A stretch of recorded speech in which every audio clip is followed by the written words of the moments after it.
believe in the Adam, I just get my love for out of me. Swing the eye like chance and I can't let no hold the lot of me.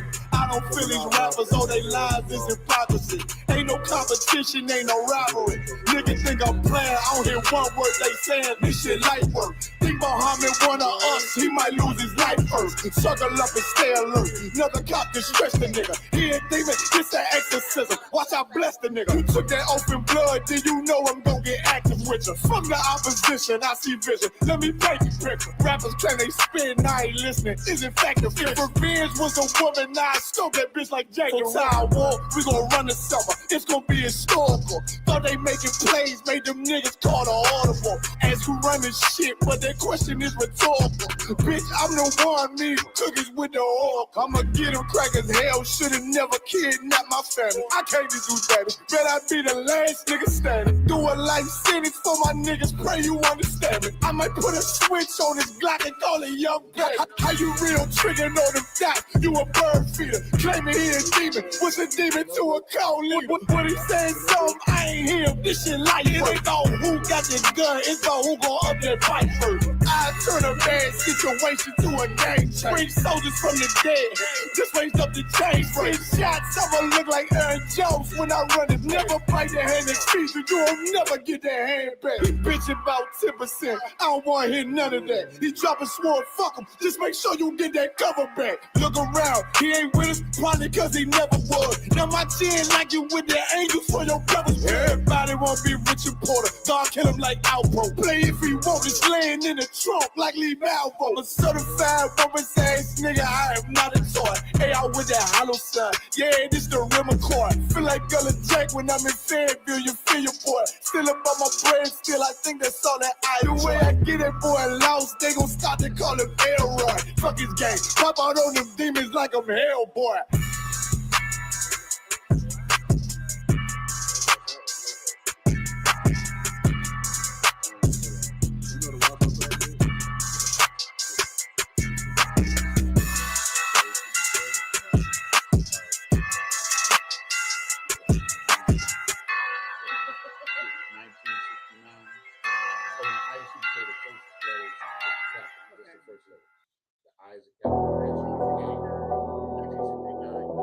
I got you.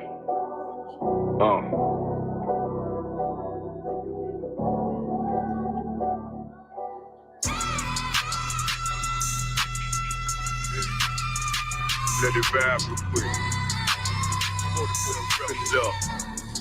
Look.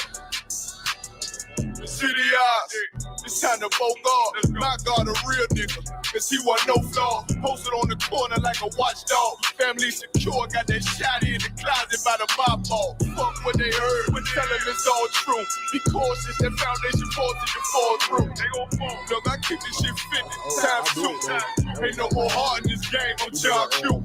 Colder than the avalanche, way above average. Fierce taste sweet, told to make me an apple crisp. Left us in the valley full of bones, this where hope found. Shower, come on, man. Dark sands get broke down.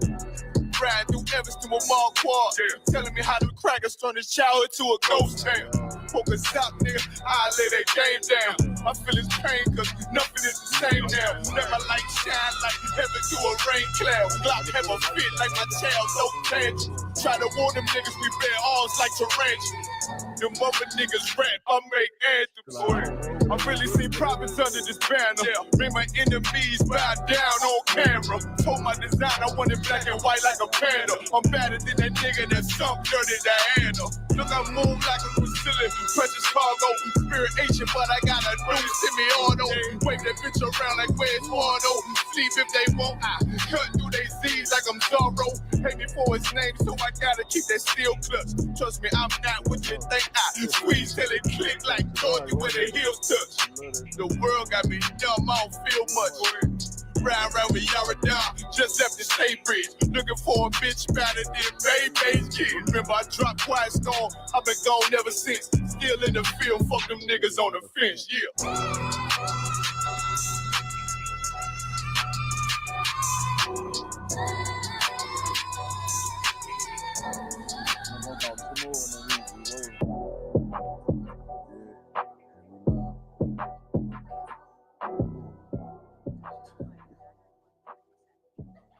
this song. I'm about to play right now.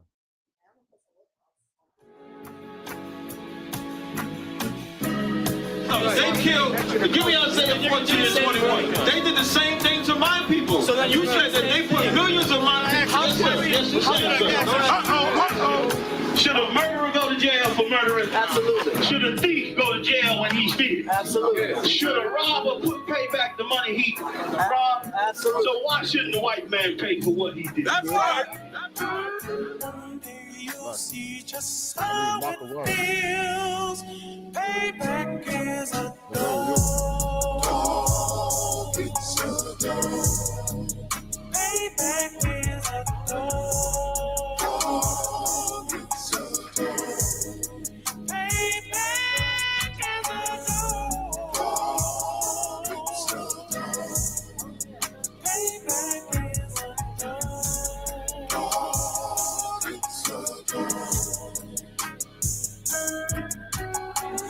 I'm in a hell of a hole, was never expected to grow. Just obstacle set in the road, that a result of me selling my soul. The story I'm telling is cold, but yet it's what everyone knows. The white man's the devil is known. America was never our home. Only a place of captivity, safe facility, hating, disfigure me.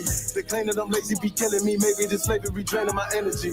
400 years and counting. The trail of my tears is countless. The fact that I'm here is astounding, but I can't wait till this shit is surrounded. Ready to tangle my king and the angel, be ready to rap. Cracking the sky. Nuclear missiles are making it official. I'm capturing every cracker surviving. Put them all in chains where they need to be. Slavery for me.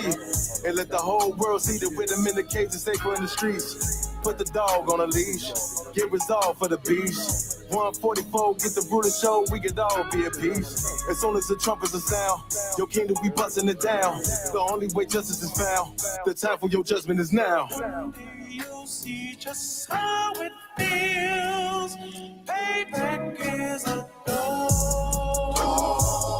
It's a dog. Payback is a dog. It's a dog. Payback is a dog. It's a dog. Payback is a dog. It's a dog. Look, ain't no remorse in my blood slim. It won't be no compromise. Now it's time to feed the worms. Watch his body turn to flies. I clutch iron while you trust the lies. The next Glock I buy gon' be Gen 5. I get it customized. And sending shots off like farewell. Praying payback come back around like a carousel. Still remember your Honda's words ringing in my head like bells. Said you in this body, you fit the Lord, fuck the cartel. Triangle choke, apply pressure to the game like I did Von Dale. Payback's a bitch in a dress. She my revenge is dish served cold. I just hope they make an oxtail. Block fresh out the box. I swear it got that new car smell. Made myself a target in a world of mad shooters. There was design 5 for our babies to pass through. And the day of our king's reign, I'll be overzealous. They bought my jealous. I bought brand new parabellums. You'll see just how it feels. Payback is a dog. It's a dog. Payback is a dog. It's a dog. Payback is a dog. It's a dog. Payback is a dog.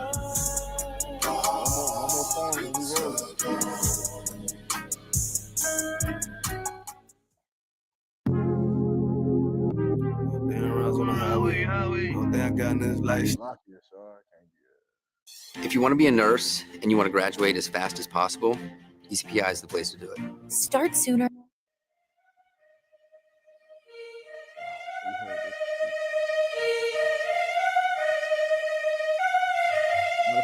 Time, man, shit. Make sure you let these niggas know what time it is, man. You know what I'm saying? Get on this motherfucker. Let these niggas know what time it is, you understand? We royalty. King Ty really 2299. He gonna hook it up. Come on, Nakawar, hook me up. Go ahead. I'm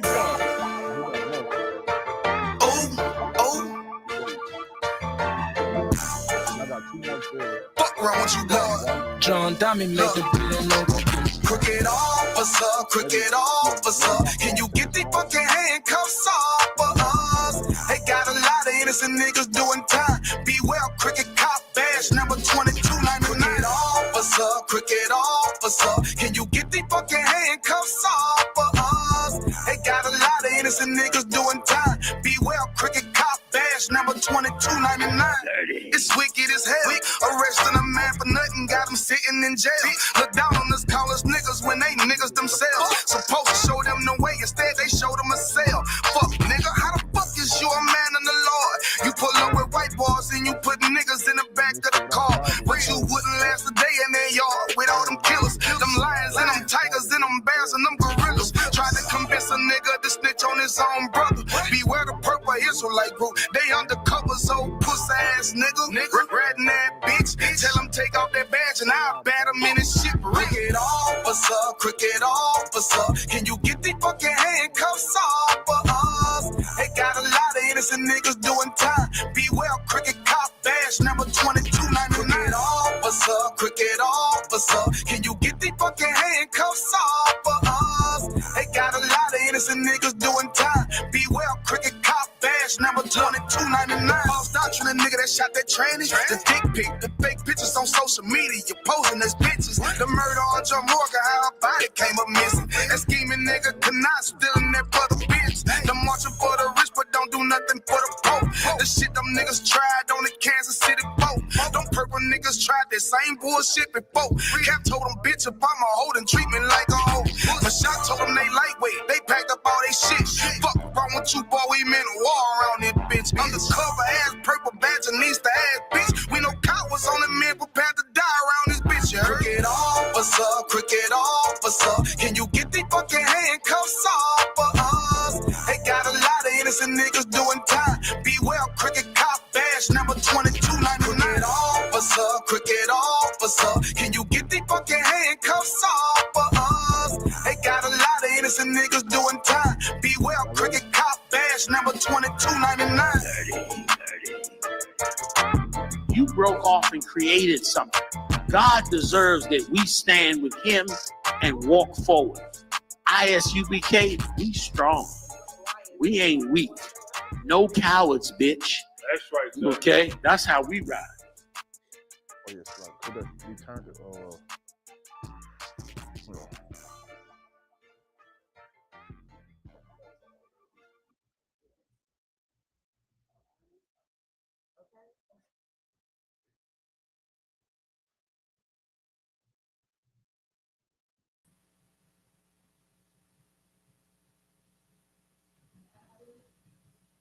Shalom.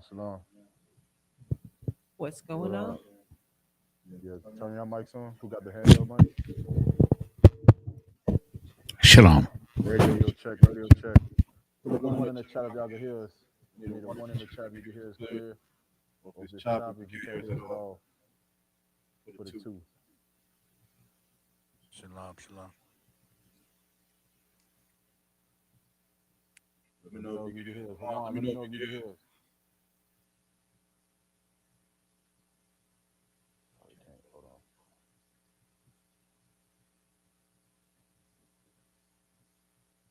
All right. Like, put one in the chat if you can hear me now. But one, let me know if you can hear.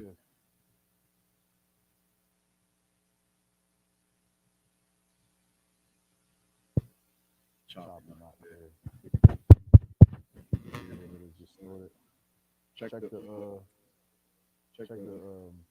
regular microphones. Yo, Testing 1 2 1 2. What about that? Can y'all hear that? Can you hear that? It's still echoing. how about me? Can you hear me?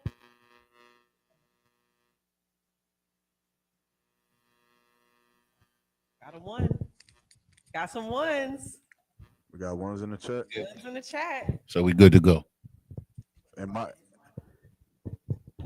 believe it's because my volume is down. Y'all let me know. Is it just kind of fucked up, or can we work with it? Oh, that sounds good.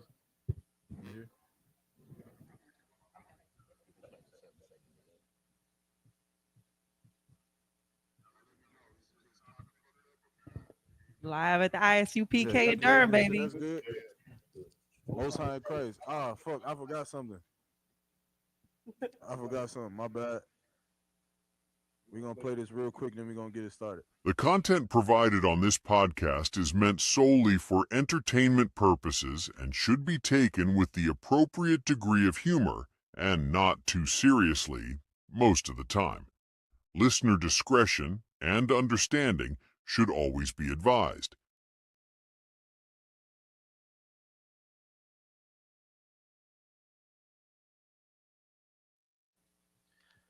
All right, Most High in Christ, man. Give it up, man. Y'all clap it up.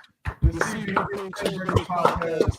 Of course, you understand we are the podcast that has been founded by the Israelite School of UPK, the school that was started in 1969, 1 West, 125th Street, Harlem, New York, under Commanding General Yohana. You understand the school in its totality teaches the truth of the Bible to blacks, Hispanics, and Native Indians, who they are according to the Bible, how they're supposed to be living, what laws they're supposed to be following, who they're supposed to be sleeping with, who to love, who not to love, and everything that God had given us so that we would not be filling up the slums of America. Of course, the world has taught us all kinds of different lies and ideologies for one thing only, so that the children of God will remain slaves. That is what Pharaoh didn't want in Egypt.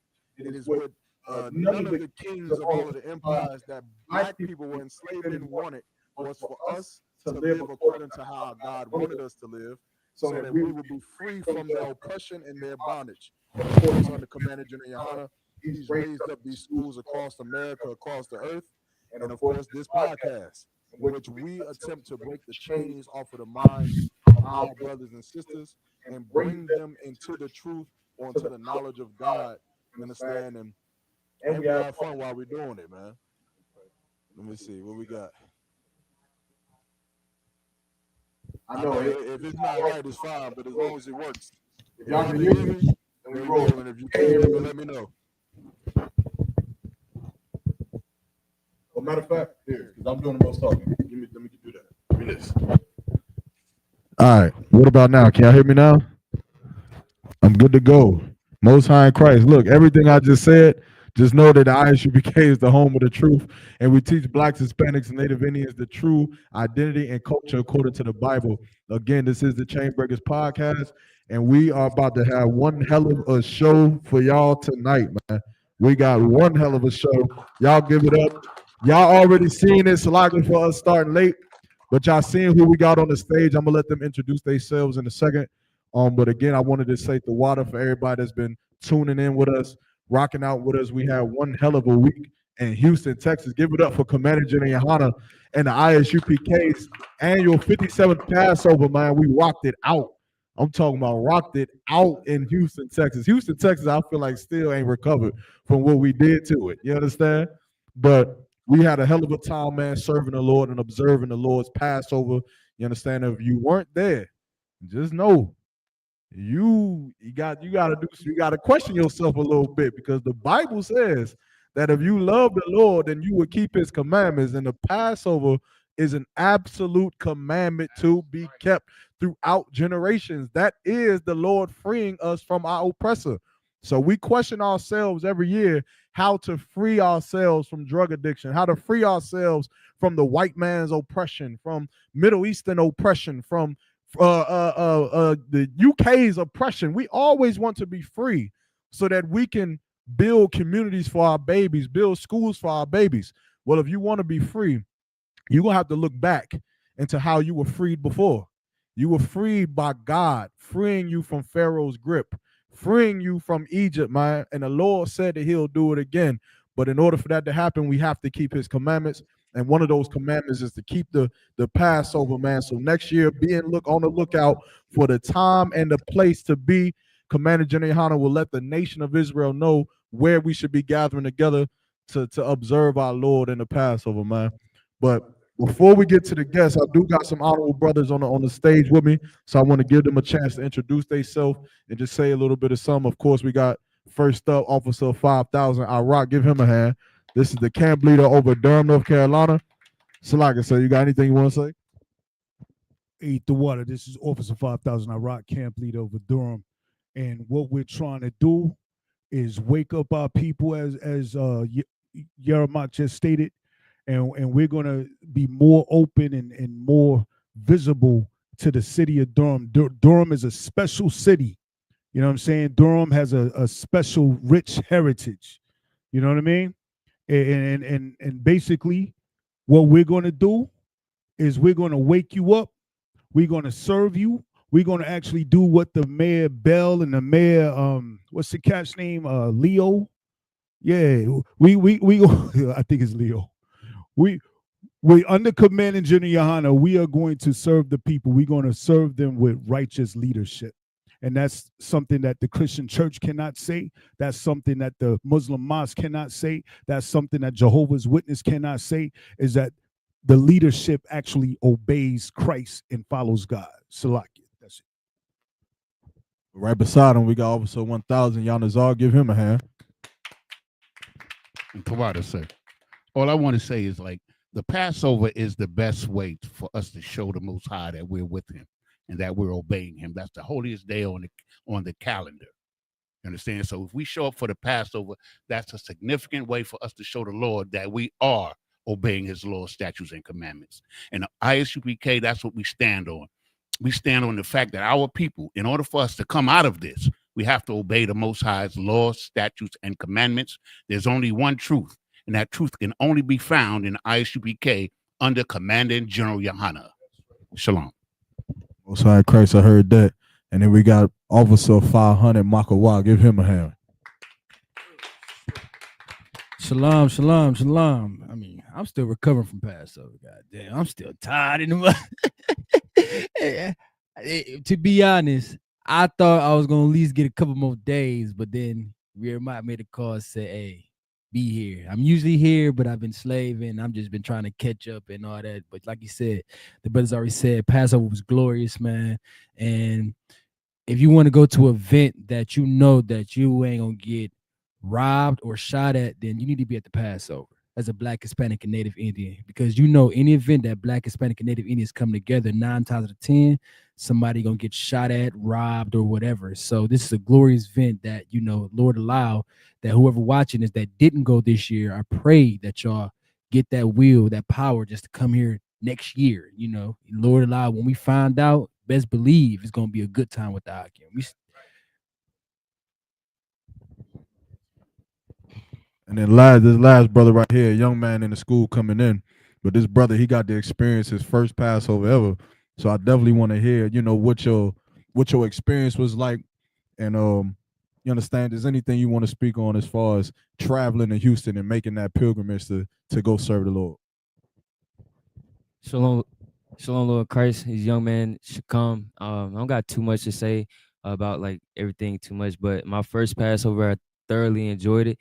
First time I seen like a bunch of brothers, sisters from, you know, Blacks, Natives, Hispanics, Indians come together for one cause, really just to spread the word and really just show love and move under just one movement, you know. And that's the first time I ever really seen that in person, like everybody just really just having that camaraderie, working together. And that was just something I never seen until Passover, if I'm being completely honest with you. But yeah, nothing too much left to say right now. Till later. Most High Christ. Now, without further ado, of course, y'all see who we got on stage with us. I'm gonna explain a little bit of how y'all got here first before I let y'all introduce yourself. But you know, if you know Officer Rock, man, Officer Rock, a few of us, man, we've been here in Durham, North Carolina for a long time. I think in this school, I'm the only person actually born and raised in Durham, North Carolina. But Iraq has been here since before I was born. You know, brothers have been here, come from different zones, New York, Ohio.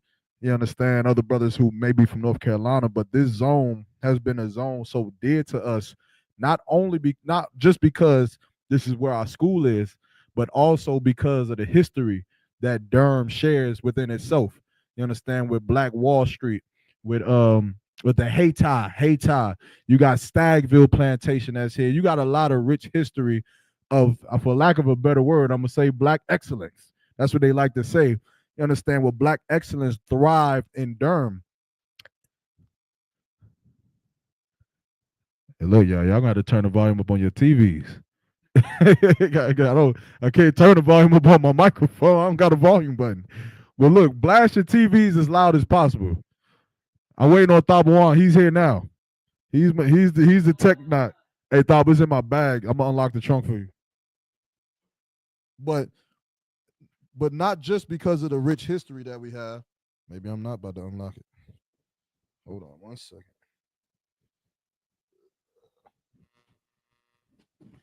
Yeah, hey, Margo, tell Thought he gonna have to give me a second. Damn, I got it. But not just because of the rich history, but the decline in, you understand, the status quo of Black people in Durham, North Carolina is something to be marveled over. It's something to marvel at, how Black people can go from having their own hospitals, their own banks, their own neighborhoods and transportation systems, and then somehow it depletes. Somehow now it's just historic sites that we go and see. And the reason why it's so pivotal for us to understand these things is because in finding out what happened to the city of Durham, then you can find out what's happening to us right now. You could see exactly what is the problem with the city of Durham right now. So to the sister to my left, right, Rachel, right? This is a sister that we've seen, you understand, on Facebook, on social media, on the internet, who was getting active in these community events, trying to raise awareness for certain things for the city and the population of Durham, specifically minorities, if I may add. You understand, it has been doing a good job at it, has been gaining some kind of traction, you understand, gaining a lot of hate from what I've heard, you understand, but getting some things done. I mean, I think she got a pothole fill or some shit like that, right? You got a pothole fill. That's something, right? All of our cars, you know, the water for that, getting potholes filled. But you understand, this is the opportunity for us to, you know, sit down and see what, you understand, is actually going on in the streets of Durham, North Carolina, and what we could do, you understand, to start fixing the problems that we have. So without further ado, I would like for you to just introduce yourself, just give yourself a background, and just tell everybody why you're here and what you do. Thank you so much. First of all, I can't tell y'all how much I appreciate the opportunity to come into this school and speak to you guys and help spread the message about who you are and what you got going on in here, because there's a lot of misconceptions around what you are and what you do. So my name is Rachel Linnell. I'm with You Know You from Durham. We're probably one of the largest, most active Facebook groups based here in Durham. We are not a 501c3, but we do community-led charitable actions. Our most recent event was March 15th. We had a community cookout and conversations event in Cornwallis. We'll be repeating that event April 26th in Hoover Road. Looking forward to that. And, you know, like he was saying, the history of Durham is so important because this was one of the first self-sustaining Black ecosystems in America, but the downfall of what happened here in Durham happened all over the country, and the people who made it happen here in Durham, they worked for Lyndon B. Johnson, the president, to do that all over the country. So what happened here absolutely needs to be studied, because like he said, it's still happening, and we have to get in front of it, because what the Hayti was is not entirely gone. The children of the Hayti are still here. The spirit of the Hayti is still here. And it's time that we get back to what that was. And what I see in this organization is the spirit of the Hayti, the unity, like he said, Black excellence, that still lives here in this building, in this school, in this city.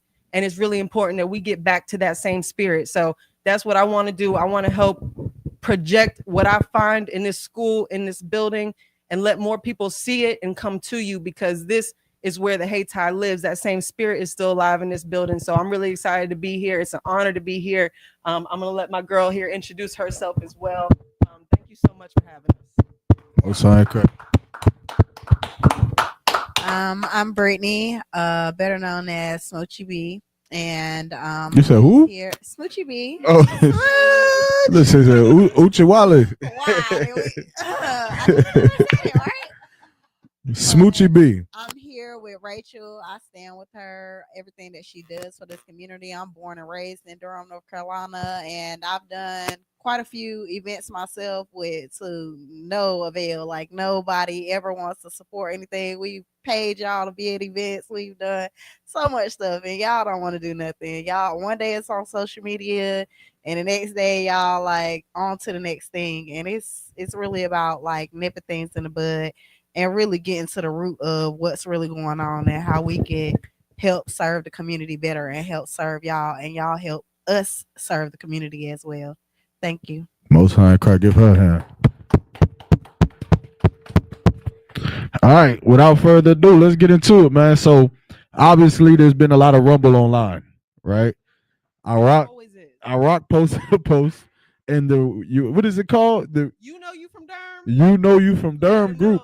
Who the hell created this group chat? This is Shay Bella Stone's group. She is the original creator. This is actually the second group. The first one got shut down with 17,000 members. Right now we're at 27,000 with the second one. We've surpassed where we were when we lost it all, and we look forward to continue growing. It's going up and it's not slowing down. 30,000. 30,000. See, I got 10% of the population of Durham in one group chat. You're right. Okay. So the group chat is what's the point of the group chat? You know, it's a wonderful representation of what Durham is. It's an incredibly diverse. Can you hear me? When Thaba get in, he'll fix everything.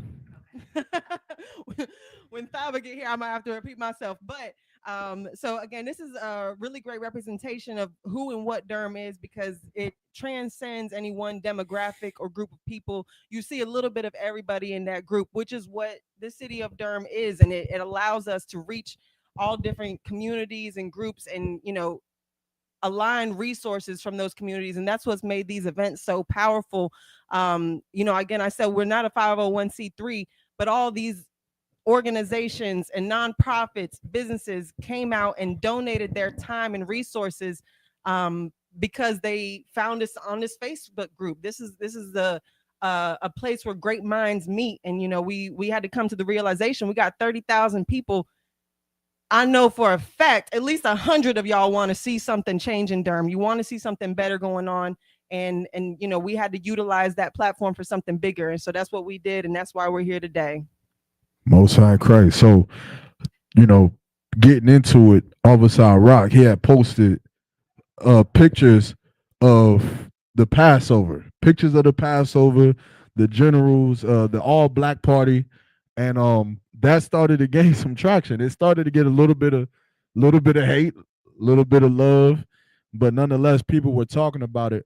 So I think that's an appropriate place for us to start doing this conversation is the Passover. Now, when you seen the pictures that he posted, what was your first thoughts about it? Absolutely beautiful. One of the greatest things I've seen in a long time. And I'm just now getting introduced to this group and this organization, but to see that all these black and brown people coming together for something so pure and beautiful, and something that I've admired since I first walked through these doors is the amount of structure and organization that you guys maintain without any kind of government funding. This is, a self-sustaining organization that is powerful and it's unified, and it's something to be studied as well. We talked about how amazing the history of Durham is, but your history is equally as amazing. And it's really impressive what you guys do. It really is. So for me to see it, it put a smile on my face. It warmed my heart. But I saw the comments too, and I think one of the first questions that I saw pop up was, "What's this got to do with Passover?" Everything. Y'all definitely had a ball. Don't get me wrong. Everything. To answer that question, everything. But so did y'all have questions? Like, I know you said everything looked beautiful and everything like that, but did any questions come up in y'all mind as far as what exactly is this? Again, I'm impressed by your organizational structure, and I also, I'm curious about it. How do you reach that many people and get that many people in line with one common goal, with one common purpose, and keep them active? Because that's something that we struggle with when we're trying to create events here in Durham is persistence. Is people who show up to one event, but how do you keep them coming back? How do you keep this so organized? How do you stay so on top of these things? Okay, so the ISUPK is a spiritual based organization. And the scripture says that our spirits are going to bear witness that we're the children of God. So with the word of God produces the spirit in the people. The spirit recognizes the word of God. And this is what makes it attractive. You understand, to people, this is what stirs their spirit and makes them curious. And then they begin to come into class and they begin to learn their history, who they are, and what we're about. And we're simply about bringing our people back to the Most High, which every prophet of the Bible was assigned to do. And if I could add too, like when you look at the pain and the suffering that Black people have been going through for 400 years, when we try to overcome, right, and come together and do all of the things that we talk about doing to kind of supplement the pain that's being put on us by our oppressor, there's always something that's missing. And it's a big question that plagues. Like, y'all think crack cocaine is bad. The question I'm about to ask you is worse than crack. And the question is who are we? Who are we? When you look at Black people, the Black Panthers, you look at the Muslims, you look at the Christians, you look at Crips and Bloods and Vice Lords and GDs and educated folk and the lawyers and NBA players. You look at all of us, we all got the same skin tones, we all talk the same, we dress the same, we like the same foods. We all got the mama who had the flip-flop that whooped our ass when we was young. We all share in the same life. But who are we? You ask people this question, you're going to get 20 different answers outside of these walls. The thing that's missing is the fact that inside these walls, there's one answer. There's one. We are the children of Israel. We are the sons of God, the sons and daughters of God. We come from Abraham, Isaac, and Jacob. And because we have that one thing that fills that void that the rest of the world doesn't know, now we understand what we have to live like. We have to live like the Israelites that's in that book. We have to live like our forefathers and our foremothers that are in this book, naming being the main one being Jesus Christ. Imagine if young Black children grew up knowing that the greatest Black man isn't LeBron James, because that's what we think now. You children grow up thinking today, I'm gonna grow up and be LeBron James. I'm gonna grow up and be Allen Iverson. I'm gonna grow up and be, and then some parents try to whoop them and say, now be Benjamin Carson, be Martin Luther King, be Reverend Allen. They try to whoop them into not being athletes. But what the hell does Benjamin Carson got on Jesus Christ? Not a goddamn thing. See, white children, they grow up, they go to schools, and they look at that white Jesus on the wall, and they say, see, that's my Lord. See, that's me.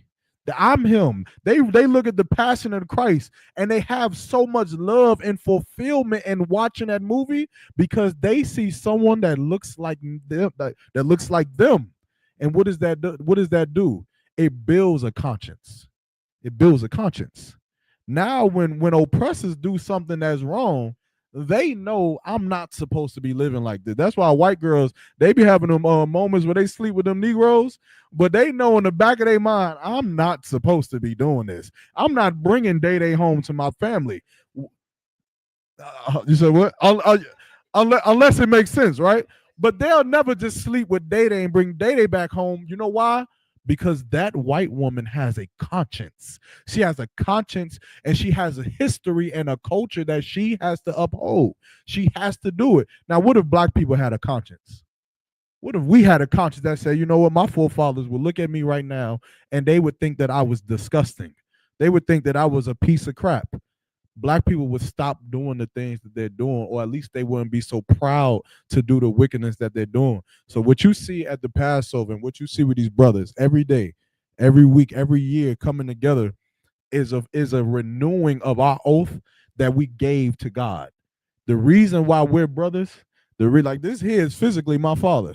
If he ever left the school, if I ever left the school, he would not be my family no more. I wouldn't talk to him. I would walk past him like I didn't know him in the street. You understand? Because our love for each other is constantly renewed by our endeavors to serve in the Most High God. That's why you see what we. That's why you see what you see when you look at the UPK. It's why you see what you see and hear what you don't see outside of these walls inside the Christian church, because everyone is different. They all claim to love God, but all of them believe multiple different things. You understand? So I'll yield with that to not be long-winded. And to just tag off what the brothers have been saying, which is very, very heavy. A lot of times we don't get a lot of brothers and sisters. When you think about the Christian church, you think about all these other organizations and stuff like that, and keeping them together and all that stuff. They don't meet them where the people are at. So, like, what brought me in is they actually talked about it, like, just kept it real with you. Like, I serve a nigga God. Like, hold on, because we taught so to demonize the word nigga, but literally do they know is the word nigger is in the Bible, nigger actually, and so we taught to demonize that word. But here you are, got a man saying, I serve the nigga God. And so stuff like that, it attracts our people because we meet our people we understand our people are in the hood, strung out on drugs and dealing with whatever life got going on with them. So we understand that we got to go to them. We can't expect to sit behind these doors and be like, okay, maybe they're knocking on the door. We realize we got to go against Cornwallis, feed them, talk to them, and say that we here. And keep doing that, because after a while, if it's 20 people outside, we're feeding them. We might gain one brother or sister, but then guess what? We come back the next year, we gain another.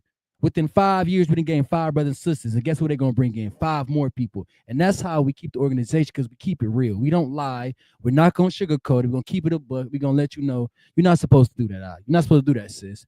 And we just keep it a buck. And sometimes as Black, Hispanic, and Native Indians, we need that. We got to stop sugarcoating, because we're taught in life we got to be nice. We got to do this. And we are supposed to do that. But we also understand that we got to keep it real with each other. And we understand that for order for us to stay together, we need some type of organization. We think we can all do it by ourselves, thinking that we headstrong and all that stuff. But in reality, we need each other. And so that's the just real thing about ISUPK. We keep it real. Not gonna sugarcoat. You watch any class, you might hear the word bitch. You might hear a stupid nigga and all that stuff. But it's all a lot of love though. Because scriptures say be rude in speech, and you got to be. Like, we've been so destroyed by America that we thinking that it's wrong for us to keep it real with each other. And that's the biggest thing about the UPK. We keep it real with each other. If a brother can check me right now and say, hey, you out of line. And me, I'm gonna appreciate that, because guess what? I don't know nothing. I'm a stupid nigga that came up from off the streets. So I need structure in my life. So that's the biggest thing about it. It's just keeping it real. And a lot of Black people don't like to keep it real, man.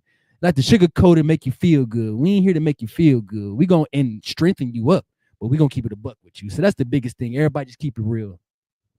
Can I ask a question on that? Yeah, for sure. So, one thing that I talked about with you guys before that I found really impressive was accountability. Like you said, there's a different level of accountability in this organization, and I just want to ask you, what is that? What does accountability look like within these walls, within this organization? Accountability looks the same way it looked with the disciples rolling with Christ. Looks the exact same. Everything that we do in the school is mirroring what Christ did and the disciples and the prophets did in the Bible. So when you look at the scriptures where Christ, you understand, told certain disciples to roll with me and to not mourn your father's death. You understand? Or when Christ said, "Get ye behind me, Satan." Understand? That's the checkings and the tutelage that he was given to his men that we give to ours, or that the generals give to us. So when a brother goes and does something that of course is against the Bible, it may be a sin or maybe breaking a protocol out of order. Say a brother drinks too much and he gets out of line and he gets into a altercation with his wife or something like that. That accountability comes in when that sister calls the camp leader and says, "Salaka, we were drinking last night. We got into an argument, and brother so and so, he raised his hand at me. He raised his fist at me, and blah blah blah blah blah." In the world, without her calling the police, she either has to just deal with it on her own, or she has to defend herself. Which then we've seen a lot of cases in domestic violence where the woman will kill the man. She'll unalive him trying to defend herself, because in her ignorance, she is in love with this man, which is why she won't call the police, because she don't want the police to come and kill this man. But then in her anger and her defense, she'll turn around and kill him on accident. We see that all the time. But in here, what you'll have is brothers who will now come to that brother's house, if it's dire, you understand, and remove that brother from that house. And then after he goes to the council, and if it's found out that he's wrong, which of course any man put his hands on a sister in here, except for self-defense, understand, and tread lightly on that. That don't mean she threw a plastic plate at you. Now you could go upside her head. But I'm talking about something for real. Except it be for self-defense, you're gonna have a very rude awakening that's coming to you. Understanding it's gonna be righteous. It's gonna be right what we do.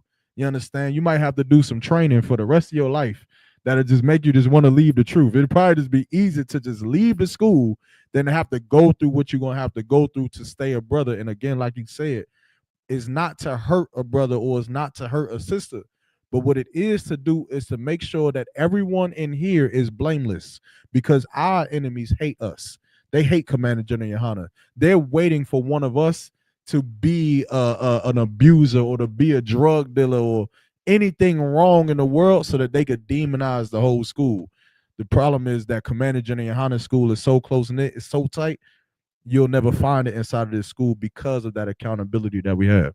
So like, if I may, like our identity. See, the reason why we're destroyed is because our identity has been destroyed. And in order for us to be strong, we have to have a strong identity. You understand? And there's no stronger identity on the planet Earth than the children of Israel. Our identity is the strongest identity that exists. We're the greatest people, according to the word of God written in that book, that we're the greatest people that ever set foot on the safe face of the earth, right? But he said that he's going to bring us back to him through correction and discipline. So the ISUPK, under Commanding General Yohana, the generals, the captains, and the officers, they stress discipline and correction. Like when his brother said, if somebody check him, he's going to accept it. If somebody checks me, we all got check-ins. We get check-ins in here because we're not all correct. We're trying to become perfect. Understand? So our identity is the most important thing that we have to relay to our people, that they're great, they're beautiful, God loves them. This is important for our people to understand as we move forward, because according to the scriptures, we coming back to the Lord. And that's all I got. Do you mind? And this is back on your original question about you have events and you want to know how we were able to get things done. We have a system, a ranking system, right? And it's basically the way things get done. None of us really just think for ourselves and say, you know what, I want to do this, and we just go do it. Everything has to be approved by a man above us, right? So we don't have multiple minds, and we're not indecisive about our actions. When you see us in public, it's already been thought out. It's already been ordained by the men above us. The Most High deals with one man at a time. You know what I'm saying? At one point it was Adam. One point it was Noah. It was Abraham. At one point it was Moses. One point it was Yahushua or Joshua. But right now, the man that he's dealing with is Commanding General Yohana. This is where we get this truth. That's the man that passes down the orders that we follow. He gives us the tutelage in order to allow us to let our light shine. It's not that we're robots, but we have to get approval for the things that we come up with. We're the eyes and ears of the man above us. But through order, if I tell, for example, I may outrank this brother. If I ask him to do something, he's going to do it with all, as long as it's a righteous, lawful order. If I ask him, hey, hit this blunt, he's not going to do that. We don't do unrighteous acts. And like what Yermak was saying, we also are a nation and an organization that doesn't tolerate anything that's going to be unlawful. So if someone comes in and does those things, yeah, okay, we'll check him. Say, brother, you doing this? We don't do that. He'll have an opportunity to correct it. We'll have a counsel. There'll be a punishment, some type of judgment exacted. If they willfully continue to do it, they're no longer in the organization. You understand? They're no longer associated or part of the body of Christ. You know what I mean? We don't have hate for them. We have love for them. and we hope that they can correct their actions and come back in here. But outside of that, I just wanted to let you know that it is because we don't think our own thoughts. We don't just do what we want to do. We answer to another. I have to answer to another man above me. He has to answer to another man above him, all the way up. And we have counselors before we conduct any business in the streets out here. I just want to touch on something that you were speaking on about correction and punishment amongst yourselves. And I think that's something that we lost in the community along the way. And I think that's why we experience the violence that we do in these communities, because there used to be somewhat of a social contract. You don't call the police, but it's going to get dealt with. And somewhere along the line, we lost that sense of accountability. We lost that line of men who step to other men and say, hey, this isn't going to happen in this neighborhood. We're not going to allow this behavior. And that's why a lot of these kids are being exposed to these lifestyles that are so detrimental to them. And you know, there might be a shooting in the neighborhood and you know, maybe the kid doesn't get shot, but their life is still at risk because every time this happens, it's becoming normalized in their brains that this is just a part of life. This is just what it is these days. And that's something that we really need back, is that kind of accountability that I see here in this organization. And you know, that's something that I really do admire. And that's why I asked that question to begin with. So I just wanted to, you know, again, commend you guys on that level of structure that you guys have, because it really is impressive. And I think it's something that could change society if we got back to it. We got another question. We can't harp on the same question.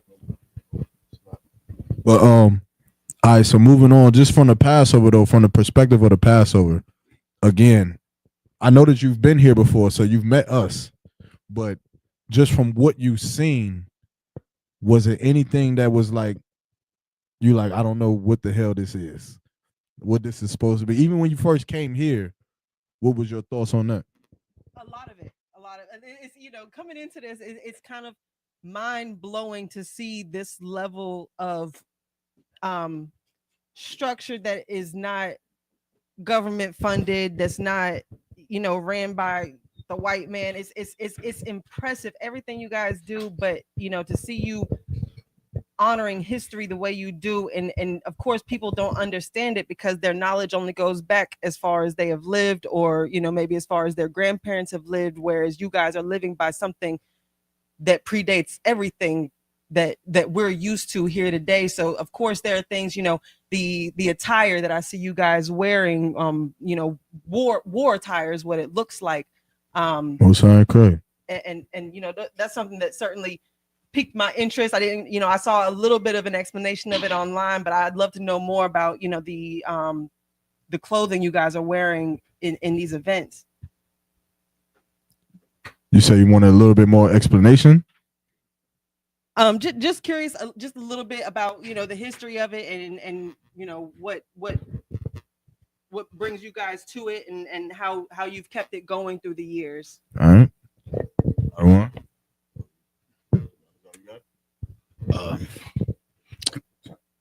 The attire is biblical, meaning it's lawful. Like the Most High, like He gave us a culture, right? And part of that culture is the attire. You understand? Because the thing about this earth is like they have what they call toxic masculinity, right? Like it's toxic to be masculine, where in the Bible, the Most High, you know, He encourages us to be masculine. That's our strength. You understand? Because we're supposed to be men. And so wearing the fringes, He gave us the culture of warlike apparel. That's exactly what it's called in the Bible. You understand? Because we are at war. You understand? We're at war with every nation on this earth. Every nation on this earth is trying to destroy our people. Every nation comes into our community and controls our community. I don't care whether you're in Puerto Rico, Dominican Republic, Panama, Los Angeles, I don't care where you are. The other nations come into our community and destroy our community and suck the wealth out of our community. So our image of warlike apparel is because that's what we're actually in. We're actually in war, and we have to stand up and be strong, because then our people will see real men standing up for them. And just touching on, you know, you spoke a lot about the roles of men in the organization. What are the roles of women in this organization? Can they hold authoritative roles? Can they hold roles above men, or how does that work? Okay, so according to the law, like women cannot usurp authority over men. So women could never be over men. You understand? But it doesn't diminish their responsibility to the nation. You understand? Because they have a very vital, important role in the nation. But the men are the leaders because that's what God made us. He made us the leaders. But if you read the Bible, there's been many instances in the Bible where women took the lead and saved the nation. So, contrary to popular belief, the role of the women in the ISUPK in the nation of Israel is vital to the survival of our nation.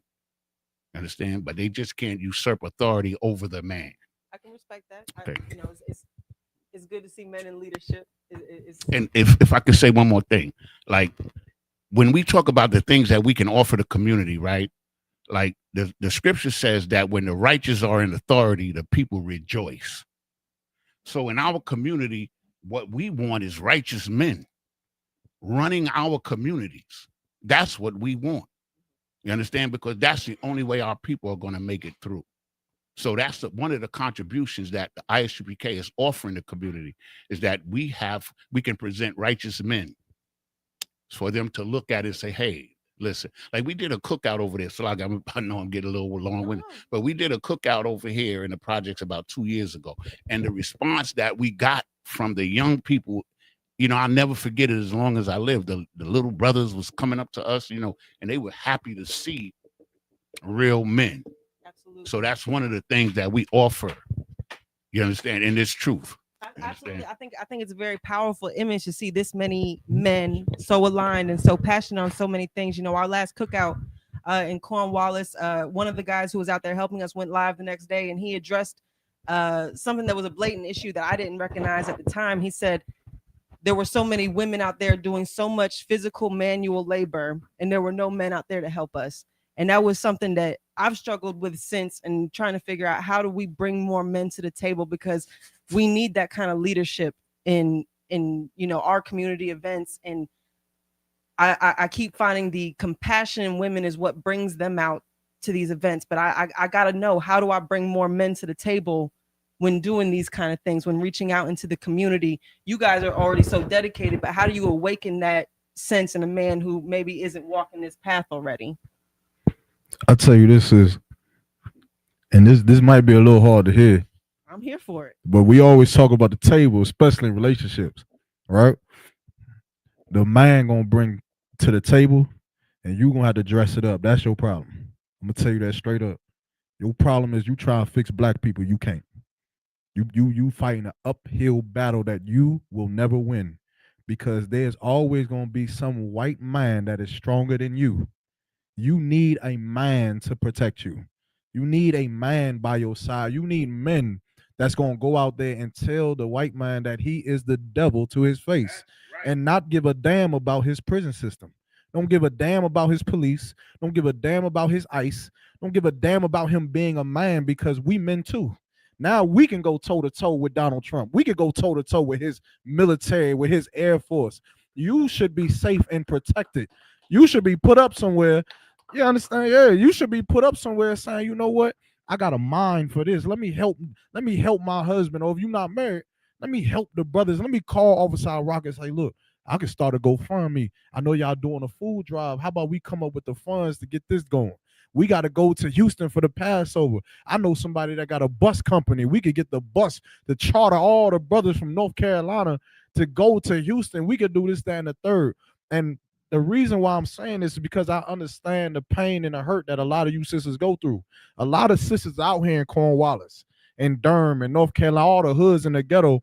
And the question is, where are the strong black men, like you just asked? You looking for them.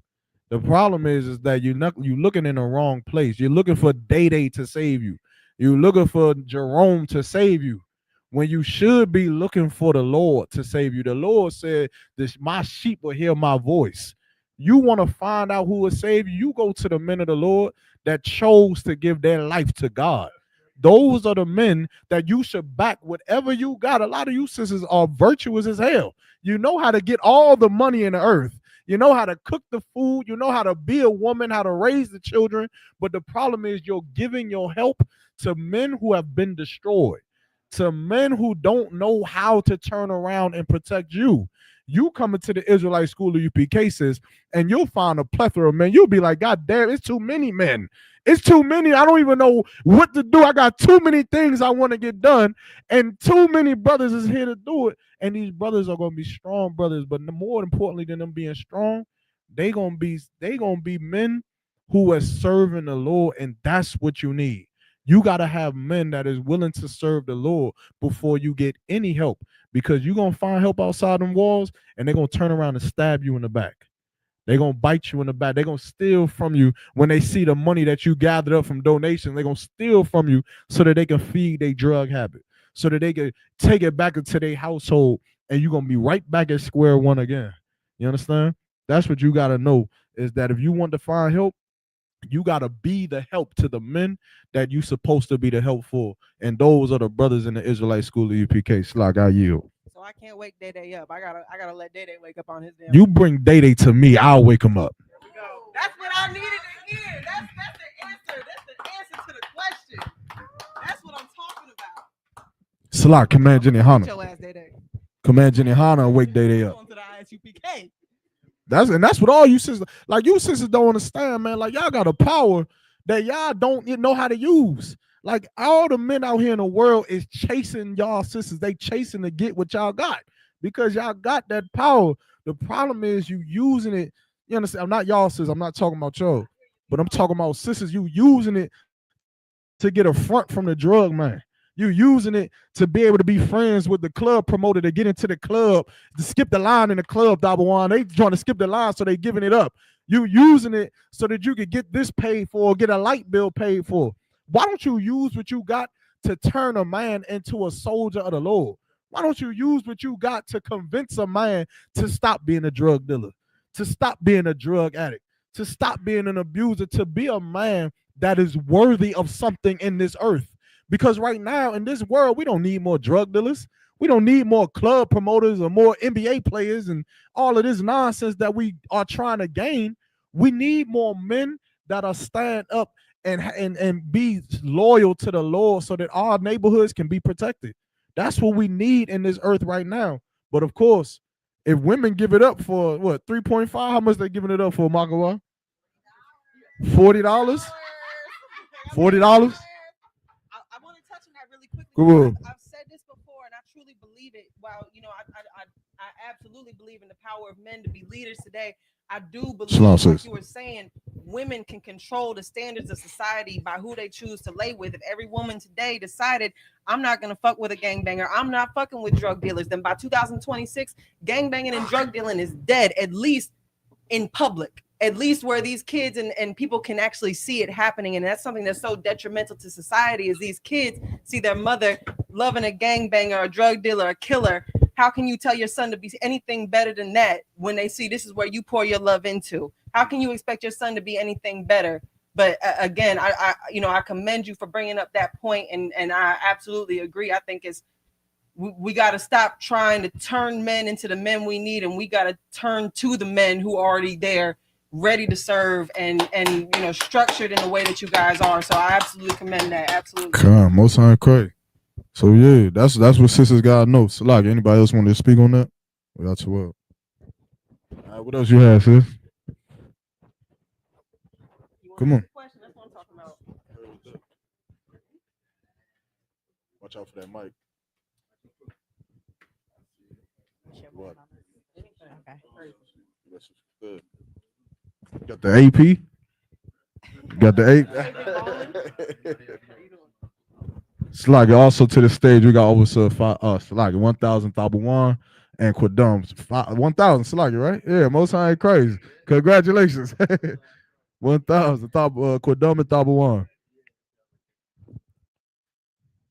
What you had? Shout out. Oh, go ahead. Now I was gonna say shout out to everybody tuning into the chat. If y'all have questions, you understand, type it into the chat. If you want to jump on the screen, by the last 45-30 minutes of the show, we'll be letting people come onto the screen and ask us questions. If you want to come onto the screen, I'll send the link into the chat. All you gotta do is copy it and paste it into your web browser. You'll jump onto the screen. We'll be able to see you, hear you, talk to you. You can ask whatever question you want, whether you agree with us, disagree with us, want to battle, whatever you want. I always tell y'all, come and get your issue if you want it, because I don't want to hear nothing else from the You Are From Durham group chat after this. This is your official announcement. If you got a problem with what we teach, you don't understand what we do, you're using Wikipedia to tell you about the school. I thought we learned in Wikipedia that it was not Wikipedia is not an official source to use, but I get it. The white man's education is making us stupid. But nonetheless, if you got any questions about our school, you can come on to the show tonight and ask it. Salaki says. Yeah. Oh yeah, I do have a question. So how is your leadership?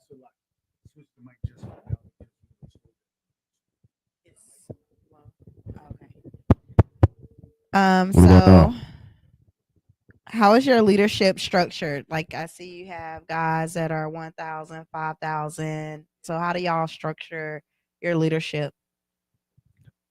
You want to take it? You want? Wait, is this? Are we good now or no? Salaki.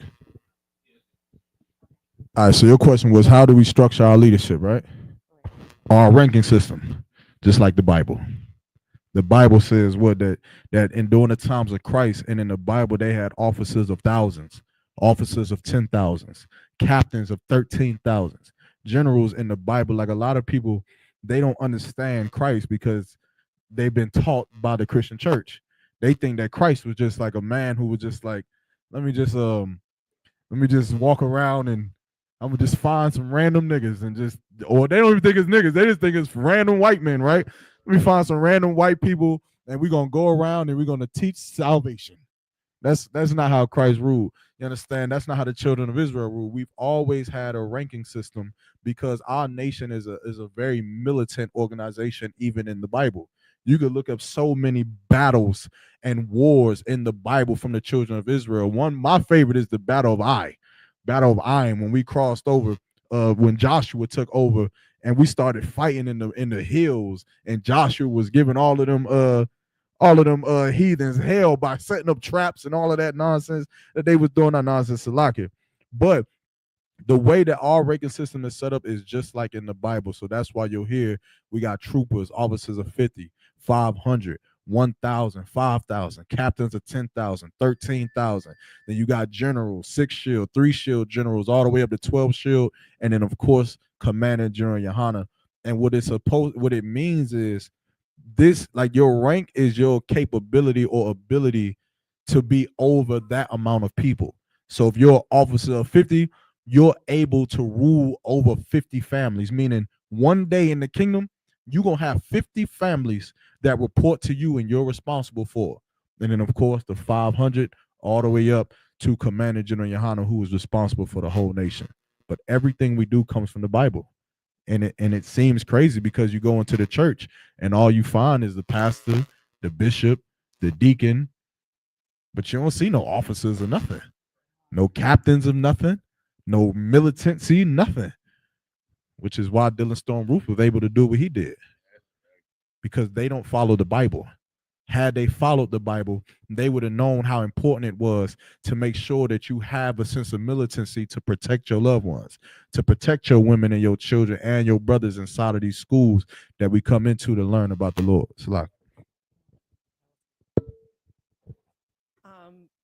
And you know, I know you was touching on the Wikipedia stuff. Yeah. I do want to get on that because I think, you know, when General Iraq over here, he posted in the group. What was that? I'm gonna get y'all later. Officer Iraq. Excuse me, I'm sorry. Officer. So when he posted in the group, there was a lot of people posting, like you said, Wikipedia articles. Mm-hmm. When we first spoke, first thing I did was Google you guys. And I want to talk about what is the first thing that pops up when I type ISUPK into Google, and maybe you guys can address this and you know, maybe correct it as well. So this says Israelite School of Universal Practical Knowledge is an American Black supremacist extremist religious sect based in Pennsylvania. The group is known for extremely racist, factually incorrect, and unjustly biased views of the world. That's the first thing that pops up. I'd love to, hear what you guys have to say. They didn't put that we get all the women. They did not. They wrong. Well, then it's wrong. Then if they didn't put that we get all of the women, then it is wrong. You understand? But I mean, anybody, Salaki Thaba, you want to chime in on this? I know you just got here. Officer Rock. Yeah. You want it? Quidum, you want some? Hey, Salaki. Most I Christ, shalom, Yahweh Shem Shah Rakatham. To my brothers, Yahweh Shemal Thaba Shem Yahweh Shah, to my sisters. First off, we got to understand this, right? Google, Wikipedia, Chat GPT. You type in Chat GPT right now, the color of Christ is going to tell you it's a white man. It's wrong. You understand? Nobody really fully understands the ISUPK until you come in here. We didn't either before we got here. You understand what I'm saying? We was to the point where we seen these brothers was crazy. I know from my experience when I first got here, I'm like, these brothers crazy. But I got a little crazy myself too. It's got to be to follow Christ. You understand what I'm saying? Because we put our life on the line for our people. We are the opposite of a hate group. We're a love group. You understand? We're the biggest love group you'll ever find. You got men that dedicate their lives to Blacks, Hispanics, and Native Indians Sunday to Sunday, every day. We think about and fathom on how we can fix our people. So that thing, that Southern, like the thing is the Southern Poverty Law Center and all that, it's so many lies that's been told because they don't understand us. You understand what I'm saying? Even they call us a hate group. If you don't like Brussels sprouts, you're just going to separate yourself, right? If I say I hate Brussels sprouts, I'm not going to eat it. Right. That's what we say about the oppressor. You understand what I'm saying? We separate ourselves because what has the oppressor have really done for us? We marched in so many things and things like that, and it's never done nothing for us. We are the biggest, Americanized people here, and they always give us their behind the kiss. You understand what I'm saying? So when it comes to that, we got to realize that separation is key, and that's what Christ was about. Like I said, I'm coming in late, so excuse me for my tardiness. You know what I'm saying? But like I said, every brother that spoke has been on point when it came to the scriptures. Hey, we are here for our people. So everything you read on Wikipedia and all that, it's a lot of people that hate us. But Christ said, hey, look, marvel not if they hate you because they hated me first. You know what I'm saying? I'm a land there. I can talk all night. Salaki, if I may, like, this is warfare. Like, there you go. This is really spiritual warfare. And so the spirit comes from the word of God. So of course they want to keep the people with the truth. They want to prevent us from teaching the truth to our people because that's our warfare. Where's the Bible at? I got a Bible. No. What I just wanted to say is this is our sword. This is our weapon. We don't have any other weapon other than this. But with this weapon, look what we've done just with this in a short period of time under Commander General Yohana. This is our weapon. The word of God is our weapon. And they want to prevent us from teaching our people the truth. That's why they try to tag us as a hate group. But you know what they don't tell you? That we teach the truth of the Bible. And let me tell you something else for everybody that didn't know. The Bible is only written to us. It's not for any other nation. Every prophet in the Bible, from Moses to Christ, all the apostles were Israelites. Every book of the Bible is addressed to the Israelites. These are our records. And that's the misconception that the world has about the Bible. You know what? You're never going to understand the Bible if you don't understand one thing, that the Bible is only written to the Israelites, to, for, by, and about. That's it. That's the misconception that the earth have with the Bible. One thing I've noticed. Come on. One thing I've noticed in my observations of these men in front of me is that I feel like I have seen y'all walk closer to the Bible than 90% of Christians that I've come into encounter with. And like you said, there are extremists in all religion.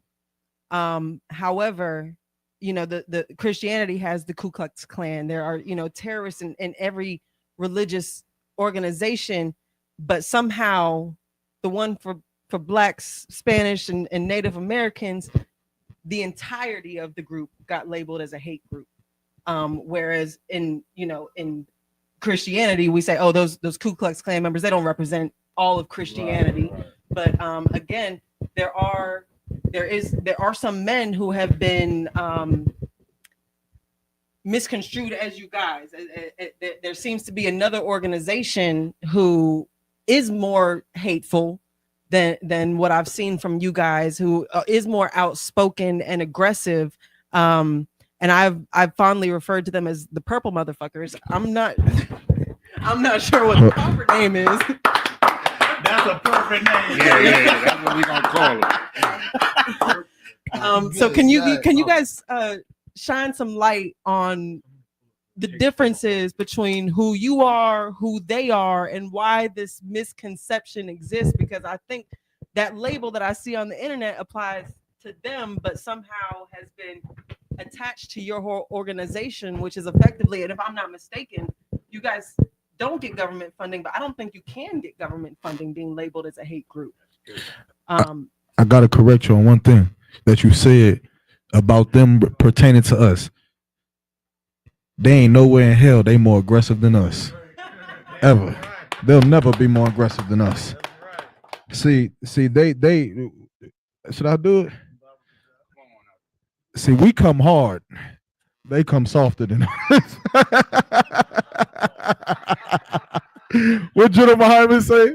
We come hard. But nah, all jokes aside, yeah, they're not aggressive. They're not more aggressive than us. But their school was started by a crooked cop named Nathaniel. What do they call him? Nate 7? Nasty Nate. Nathaniel 7. But he was in the Israelite school of UPK, well, back in the 80s, 90s, sometime like that. And after the year 2000, or before the year 2000, he decided to split. He didn't gain a lot of rank.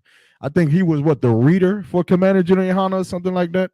So after he left the school, he went to go with the House of David or some nonsense. And then from there, he split and created his own organization. So what he did was he took all of the things that he learned, right? Just like any of us, right? We in this school, we're learning from Commander General Yohana. We're learning the breakdowns. We're learning what it is to be an Israelite, how to go to camp, so on and so forth. He took what he learned, and then him and his wife created an all purple, all lily loving, purple pussy F-word organization that caters to every single woman in the world. And they created IUIC, and that is the birth of it. And that organization, like I said in the comments, hates Black people. If you look at everything that their school is based on, what they teach, for one, they said, fuck Trayvon Martin. They said, fuck Trayvon. They didn't even just say Trayvon Martin. They said, who Gavon, who the hell cares about that young man? Kayvon Martin, who the hell cares? You know why? Because he resisted the white man power. Rebellion. They said he resisted the white man power, and because he resisted George Zimmerman, who was not a cop. George Zimmerman was not a cop, but he was white though. And to them, white people have extreme authority over Black people. And because he resisted, that means that Trayvon Martin's life is nothing. It means nothing that he died from George Zimmerman. What else did they do? They also got Joy Morgan killed. They also went over there to Africa and started recruiting Africans. Of course, if you read the Bible, you know that the Lord said that Africans are different from Hamites are different from Israelites. Africans are not us, which is another big misconception. A lot of us believe that we are African Americans, so we're African, but we're not the same. They went over there and let Joy Morgan, one of their sisters, marry an African. They unalived her over there in Africa and then didn't even help the mother find the body. Salaki, they was taking ties while she was unalive. One, you understand, and the mother, she had a problem with that. You understand what I'm saying? And these people, they just so disgusting because there's documents of their leader going into houses, and they're supposed to be, for our people. The leader went into the house. They done had a sister butt naked. You understand what I'm saying? And didn't clothe her or anything. So I don't even know how we get acquainted with these people or none of that. You understand what I'm saying? We say that if you're not in the ISUPK, you're not in the truth. You understand? We are the only Israelite group, period. So when it comes to them, they're just disgusting. You understand? Like, oh man, I got so many thoughts. I can't even. Yeah, it is, man. Salakia. Salakia, the ISUPK is the most wonderful organization on the planet Earth. And I mean that because we're the only organization on the planet Earth that follows this Bible to the T. And we believe in every word. You have some groups, they believe in some of this. Christians believe in the New Testament, but they're increasingly using the Old Testament now, I notice. You understand what I'm saying? But we are the ones that represent this book the best on the earth. And that makes us the best. So I just want to offer one scripture, if I may. And I just open the Bible to it, and Baba Kashad, right there. Read that for me. Come on. This is the book of Joel. It's the book of Joel, chapter 3, verse 16. The Most High also shall roar out of Zion and utter his voice from Jerusalem, and the heavens and the earth shall shake. But the Most High will be the hope of his people and the strength of the children of Israel. So, Zion is just a nickname. The word means weapon. So we're the weapon of the Most High. You understand? With this. You understand that at some point, we're going to be more than just this. You understand? But the word Zion is a nickname for Israel. So when it says the Lord is going to roar out of Zion, that means that we're going to be the voice of the Lord. We're going to roar. Like this brother said, we go hard. You understand? And that's what we do here because we stand on this word. And he says here that he's going to be the hope of our people. There is no other hope for our people other than the Most High God. There is these nations right now, they're plotting on how to destroy us right now because they've used us up. They've gotten just about everything they could get out of us. And now we're useless to them. You understand? We're a burden to them other than their ability to rob us of our culture and everything that we have. Even in the places where we're the majority, like in Puerto Rico, for example, in Cuba, you understand? In Jamaica, we're the majority there, but we don't rule. And all that money that comes out of there goes into their pockets. So they don't care about us. They use us up. So the only hope that we have moving forward is this. That's it. Could I do one more out of one? Give me a Romans 15:4, Baba Kashah. Just the last one, and I'm going to let it go, Baba Kashah. Because, we just have to keep this spirit. Yeah. You understand? Because that's what Christ gave us. He gave us the spirit of the law on how to live, right? And for the men, that spirit is warfare. Like you said, I think this passion that you have, that you men share, that's a source of power. And that's what, that's like we were talking about earlier. That's what brings you guys together and brings you back time and time again. And that's beautiful. So I don't want you to stop. I want you to. Thank you, sis. The power that we have is the Spirit of God. The Spirit of God, like the Most High says that he is a man of war. That's what it says. You understand? So if us to have the Spirit of God, we have to be men of war as well. But let's just get this Romans 15:4, Baba Kashah. It's the book of Romans, chapter 15, verse 4. Whatsoever things were written aforetime were written for our learning, that we through patience and comfort of the scriptures might have hope. Understand? So we have to learn this and then have patience and let the Most High do his part. But we're not to sit around and do nothing. We're here to do our part. That's how we prove that we love the Most High. But we have to have patience and hope. Patience and faith and the hope in the scriptures and God's word. We don't have no other hope there. And I'm going to just say it straight up. There is no other hope. There is none. Who you going to hope for? Trump? China, Russia. Who you gonna hope for? East Indian. You understand? The Most High is our only hope, and we're clinging to this. And you know what? According to the Bible, we already won. So, like, I'll be brief, but I just want to, piggyback on what everybody been saying at the water for that, obviously, Yanazar. But as far as the controversies and the things that people say about ICBK when it comes to Google, if you take that same Google entry after you put it in and it says supremacist and hatred and so on, if you were to replace the word black with the word white, it would almost be a completely congruent, word for word description of the KKK. When people talk about the ICBK, what do they call us? The black KKK. That right there, I love when I hear it. You know why? Because it shows that we're doing the right thing. Why? Because loving black people is the most controversial thing you can do in America. Loving blacks, Hispanics, and Native American Indians is controversial, so much to the point that a couple of black dudes with a Bible on a corner is as dangerous as people that have been killing and lynching blacks and Hispanics in America for 400 years. We ain't never lynched nobody, but somehow we the black KKK because all we do, because we read from a Bible. I never knew a book could be so dangerous. And they said if you want to hide something from a black man, you put it where? So shouldn't they be applauding the fact that we're reading out of the Bible?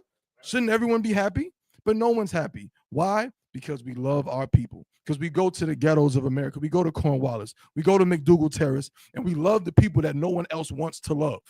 So to America, that's hatred to them. Because who should we love? We should love them. We should love everybody. But guess what? If you love everybody, then you don't love anybody. You know what I'm saying? Because, again, if I say, I'm going to land my plane, but it's like, what people say, like, when we came out, when we don't agree with them, we don't associate with them. But when people started saying the Black Lives Matter, right? And then you have other people saying all lives matter. Well, all lives ain't going through the same trauma that people's going through. So if you're saying that, what are you essentially trying to say? That everyone should get the same attention? So I should if somebody's in a burning house saying, save me, I should go to the person in the house that's not burning and say, well, I don't want to neglect them. Let me go help them too, because everybody's on fire. All lives matter. No, bro, you got to go to the people that's hurting. And that's what we do. We go to the people that, first and foremost, that God loves, which is blacks, Hispanics, Native American Indians. And America don't want to see us do that. So, my nigga Thabuan is in the building. I've been waiting on you, brother. You've been the missing piece to my puzzle. Don't ever be late to get up playing. Thaba is in the building, man. Hey, that was heavy. He said, if you, what did you say? If you love everybody, you love no one. That's a shirt. There's gold. Clip that. There's gold on the shirt. Jesus Christ. I can't wait to tell one of my ribs some shit like that. They're like, babe, why are you giving so much attention to that girl in the club? I'm gonna say, because I love everybody. I love all women. All the women need love. She gonna say, no, fuck that. You love me, nigga. Well, we feel the same way about blacks, Hispanics, and Native Indians. Well, yeah, so I hope that answers y'all question. Moving on to the next thing. I'm trying to figure out how we should segue. Did y'all have, or y'all want to jump into something else first? We did not do the taste tester. That's gonna be crazy. I want to say one thing. We made a post, right? And what you saw in the post was blacks, Hispanics, and Native Indians interacting, you know what I mean, together in a righteous manner.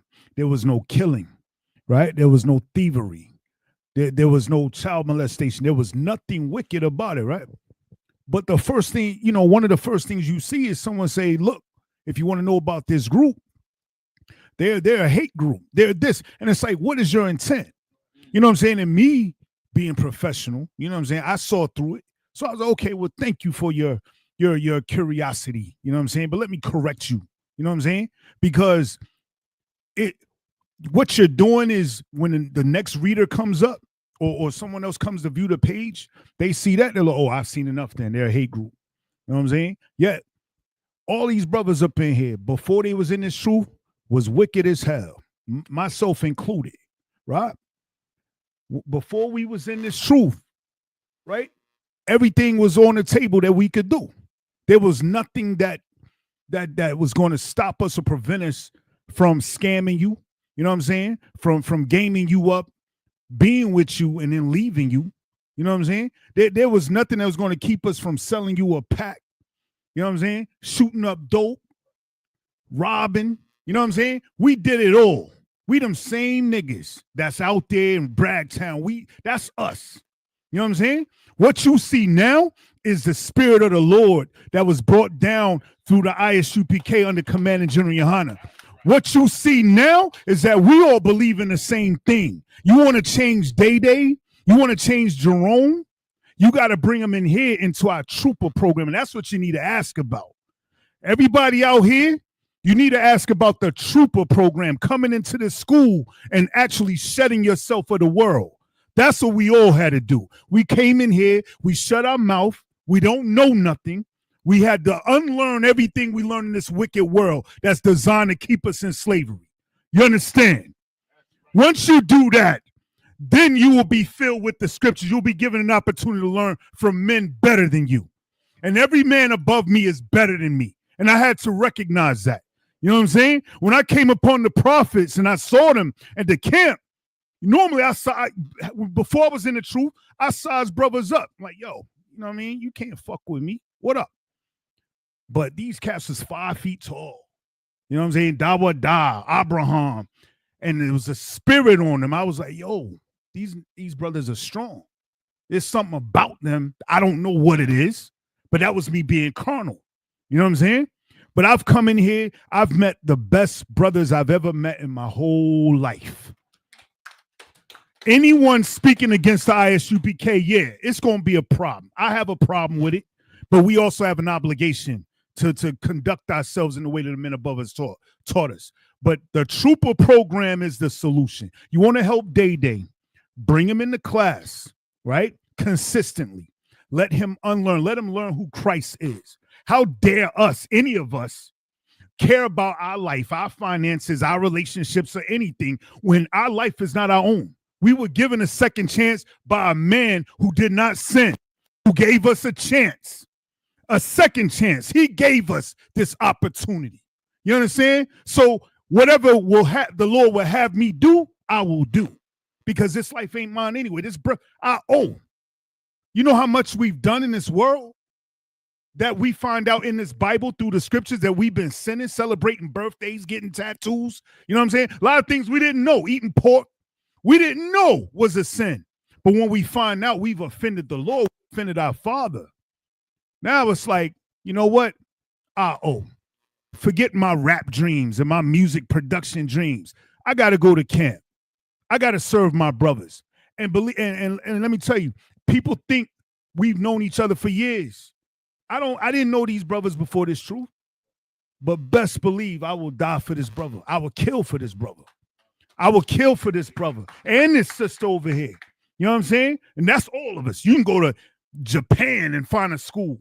You know what I'm saying? And they will do the same for us. We believe in the same thing. I'm just going back to your original question. How do we get stuff done? We believe in something that is extreme. We believe in something that Christ died for us to get this knowledge for, that Commander General Yohana slept on the floor and used his slavery money to keep a school open so that one day Shakam can get this knowledge. Maga War can get this knowledge. So you can now hear this knowledge. That's why we profess 1969. You know what I'm saying? That's when the truth was revealed, not anyone else. It was revealed in the ISUPK. And whatever you hear, you have to question their motive. After you see the post that we posted, it was beautiful. Children, women, brothers and sisters, Puerto Ricans, Dominicans, all together, rejoicing over the Lord. How dare you speak against us? How dare you even try to distract us? Huh? What is your real intent? And after we answer them questions, she ain't say nothing.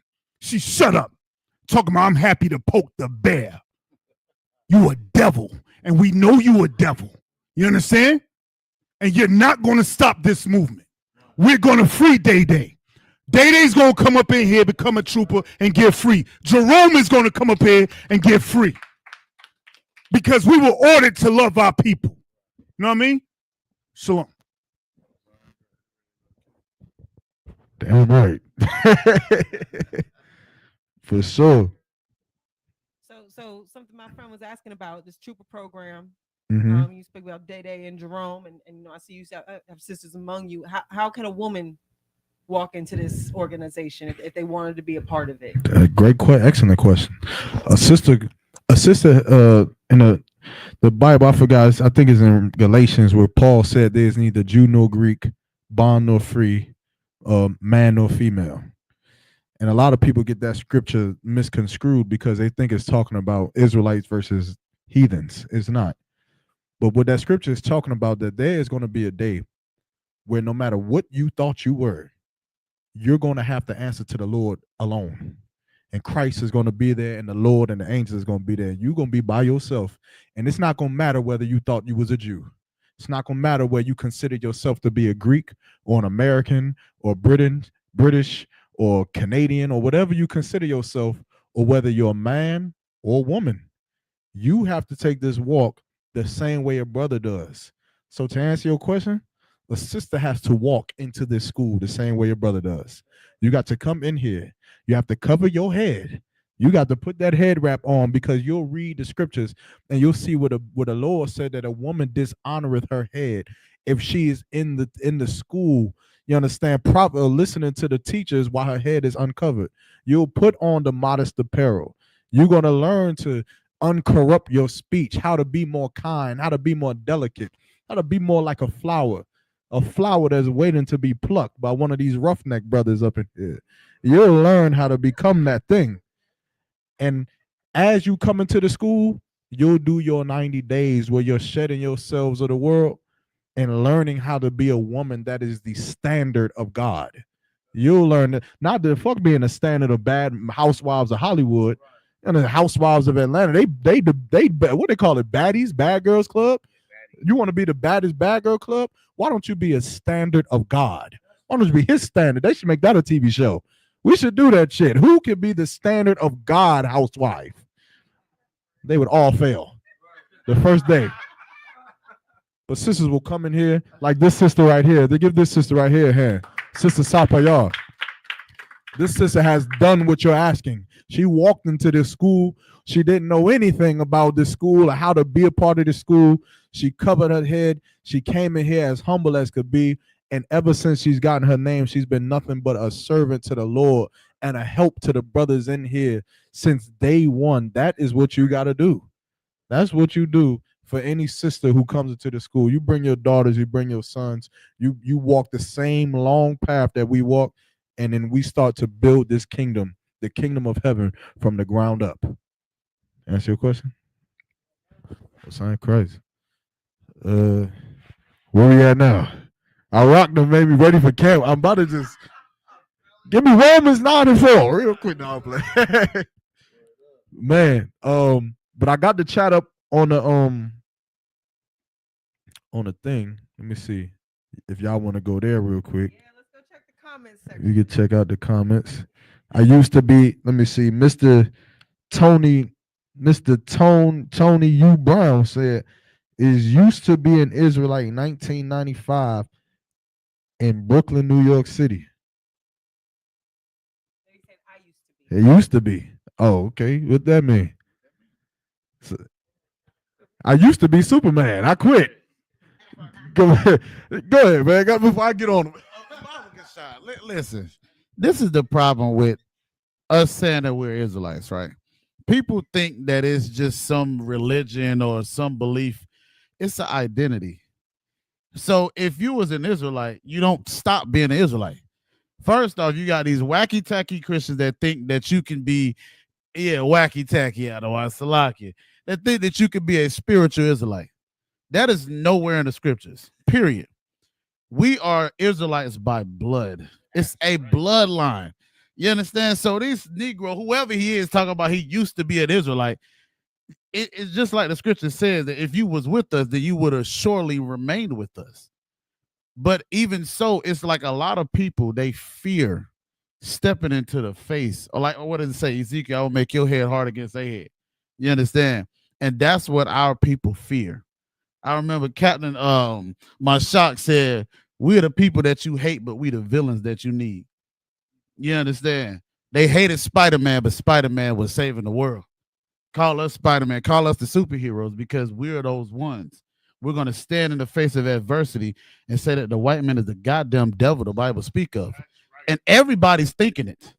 So even what this man is talking about is just confusion, and we blame the Christian church. You understand what I'm saying? Because they have destroyed us.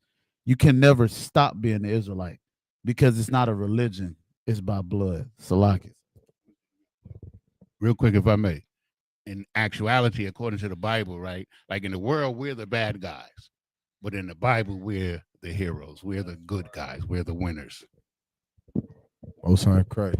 So now this is the post that had everybody stirred up, I guess. That General Hyman. Oh, look at my eyes. See, y'all didn't see me. I was right beside on the right. They just didn't get me. But I was up there.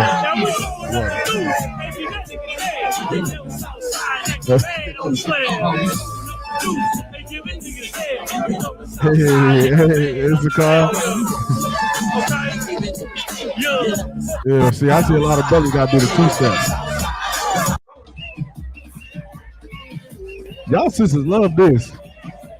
What is this? What is this? That's what that's called?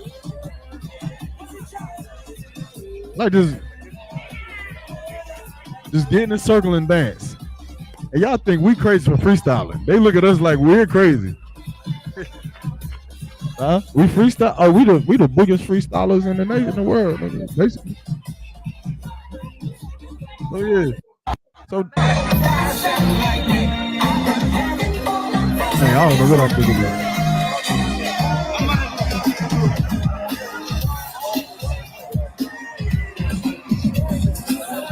Hey.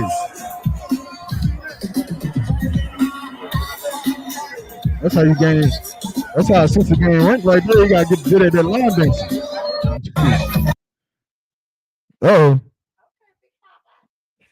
Oh, Slager. I ain't do that on purpose. Oh, no. Oh, who's that? That's somebody. Look, he not in here right now. Oh man, It's hard work. There we go. You understand? Waking up niggas is hard. Okay? Shit ain't easy. But we love these niggas. We can't give up these niggas. We cannot fail these niggas. These 12 tribes got to wake the hell up. I don't even like a weak nigga around me. This is hard work. That Ark of the Covenant was looking real good. Gadiah won. Cam Yatazak. Nakasha won. Look at these brothers. Look at them brothers right there. Yashikar by Yashikar. I mean, y'all, look at Shaw. Brothers and sisters, man, coming together to serve the Lord, man, in one house, as the Lord had commanded us to do. Here at the Passover now, and all the brothers and sisters are enjoying themselves, have risen to a new level. So my question is, what are you doing? How many lives have you changed? How many tens of thousands of brothers have you pulled out of prison? Have you pulled off the street? How many homeless people have you fed and got off the street? I've done it with tens of thousands. I don't even count it. And that's what we do here at ISUBK. This ain't nothing new to us. Saving lives is the business we're in. We love to see our people, not just black people, blacks, Latinos, and Native Indians. How many prison programs you have? I got plenty across the country. How many pantries do you have across the country? I got hundreds of them. You wonder what the ISUBK does? We change lives. And most importantly, we give our people back their identity. We are the real Jews, not those over there bombing up half the world. Give it up. Now that's Commander Jenny Hunt. Now somehow after seeing all of that, Carol Botchner said, for those who are curious about this group, as if the information wasn't just provided. You know, of course she was being a little I'm assuming she's a white woman. Yeah, white woman Wikipedia type nonsense. Of course, people are commenting and you know, they had a feeling. She ended it by saying she had fun poking the bear. I think Officer Rock had just spoke about that a second ago. Someone said, is this the Black Israelite cult? Where's my Kool-Aid at, first of all? Yeah, I forgot. Listen, you ain't in the cult until you drink the cult Kool-Aid. You got to get some of the Kool-Aid. I'll make sure to have it next time. For those who think this is a cult, just know we got the Kool-Aid for you at the door. I got 2 flavors too. Yeah, we got Coke Kool-Aid and Brainwashed. I'm telling you, that Brainwashed is a hit. And so we are cult leaders in here. This is the biggest cult you've ever known. The cult that saved your nasty behind life. You understand? A lot of brothers, I mean, people were just asking questions and so on and so forth, but let me see.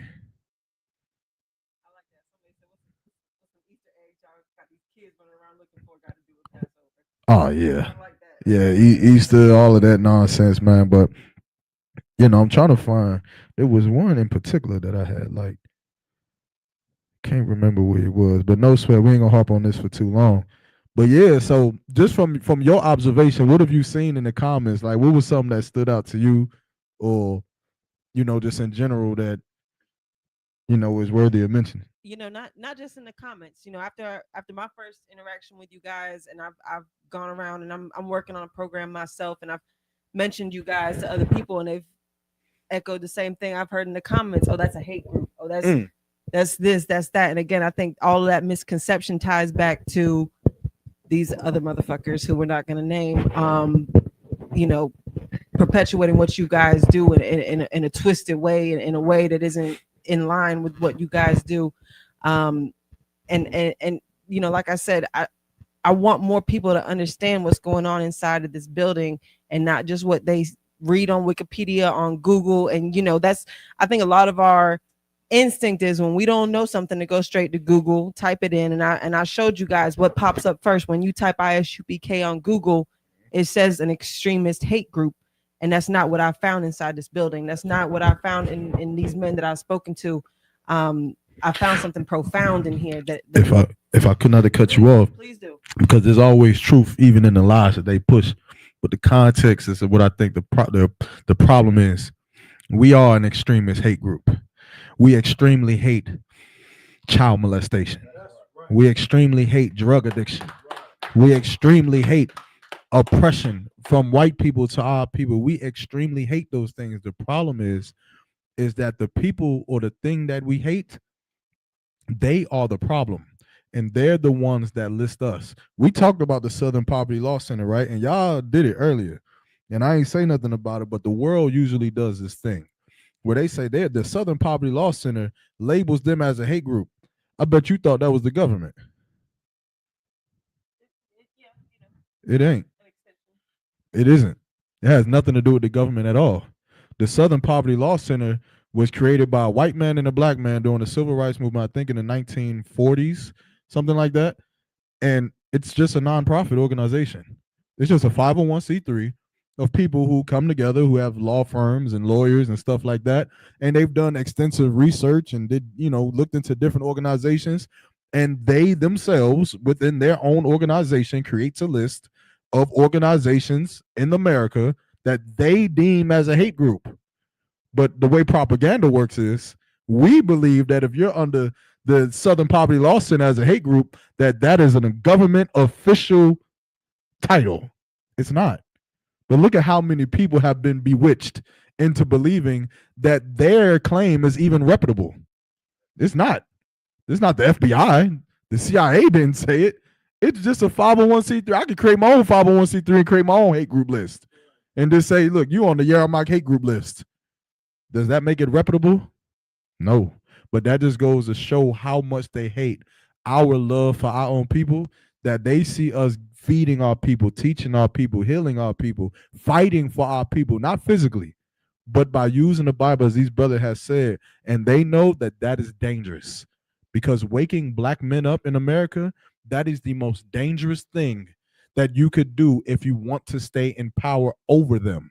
You can't get them off of drugs. You can't get. I seen a post in the You're from Durham page earlier today that said North Carolina is not doing whatever they're supposed to do to make weed legal, and we're gonna have to pay $3 million. And I remember reading, I was just so appalled with all of how many people just got unalived in Durham alone in the past month. And you think we need more weed? That's what you think we need? That's what we should be fighting for? More weed, legal drugs. We should be able to do all the coke legally. We should just do everything legally.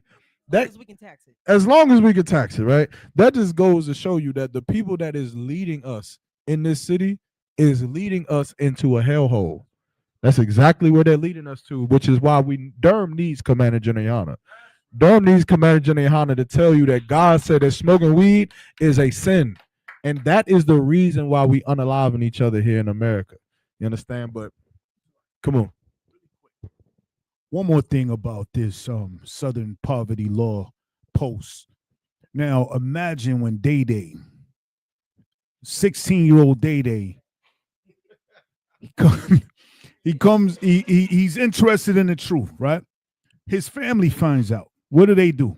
They want to see what is this thing you're in. They look it up and they say, oh, it's a hate group. That's providing more of an obstacle. And actually, we've experienced some of this, as far as people we've seen in the community. There was a brother from California. He was very interested in joining. He said he was coming to the class, and all of a sudden he stopped showing.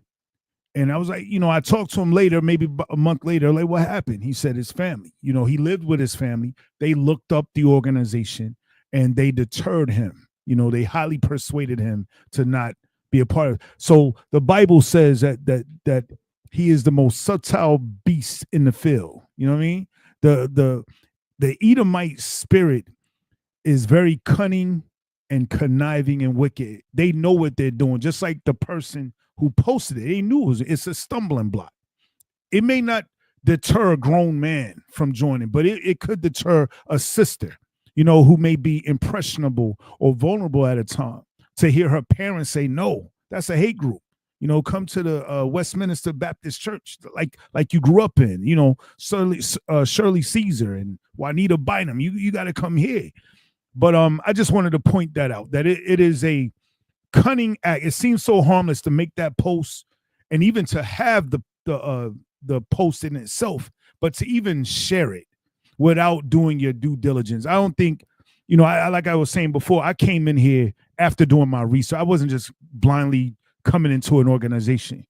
But when you do your research and you actually experience the camaraderie and the brotherhood and the sisterhood, you see for yourself, you see that everything is lies. Anything that is again, and what they doing to us is what they did to Yahweh or Jesus Christ. You know what I'm saying? They spoke ill against him as well. They killed this man. You know what I mean? For speaking the truth and for speaking of the kingdom of heaven. You know what I'm saying? They charged him with treason. I'll land my plane. Select. Like, they call us a hate group, right? So our people, Black and Hispanics, are the most anti-hate people. We've been conditioned, you understand, to say, hey, we don't hate anybody. We're supposed to love everybody. So it's easy to deter our people in ignorance from seeing the truth. Because once they label us as a hate group, then everybody will say, oh no. Because as Officer Iraq said, they define what hate is, even though they're the greatest haters that ever existed on the planet Earth. So our people are conditioned to hate and love everybody, which is just a ploy by the devil, which means deceiver. That's all it means. When he says that the white man is the greatest or the most subtle beast in the forest, that means he's the greatest deceiver. And that's what he's done to our people. And that's what he's going to continue to do until the ISUPK is totally successful. I would say, to me, This is what modern oppression and racism looks like. You know, like you said, it's cunning the way the enemy works. And like I said, you guys walk closer to the Bible than most Christians that I've met. However, when they preach the Bible in their church, it's their religion. When you preach the Bible, it's hate speech. And you know, I saw a comment earlier that said, you know, you don't need government funding, you are your own government, and I can respect that. However, all these organizations who are getting government funding and who aren't serving the people, who aren't doing a fraction of what you guys are actually tangibly doing in the community and having the impact that you have and have the potential to have the impact that you could have if you had that government funding. However, they barred you from it by labeling you as a hate group. It's the way they're working against you. It's the way that they've continued oppression into 2026 by making sure that you guys don't have access to the same resources that they do, you know. And that's why, you know, they say, oh, it's Black supremacy. But I don't believe the answer to millenniums of Black oppression is equality. There has to be an element of Black supremacy. There has to be somewhere where we put Black people first, you know. And that's it's staggering when you think about it, but you got to understand that the enemy that we're working against, you know, what the system that we're fighting against fights back, but not openly. They have to be manipulative. They have to move in the shadows. And that's something that we have to talk about and that we have to address, because this is the same way that they brought down the Hayti, by tricking the people, by manipulating them, and by stealing their power. You guys deserve the platform.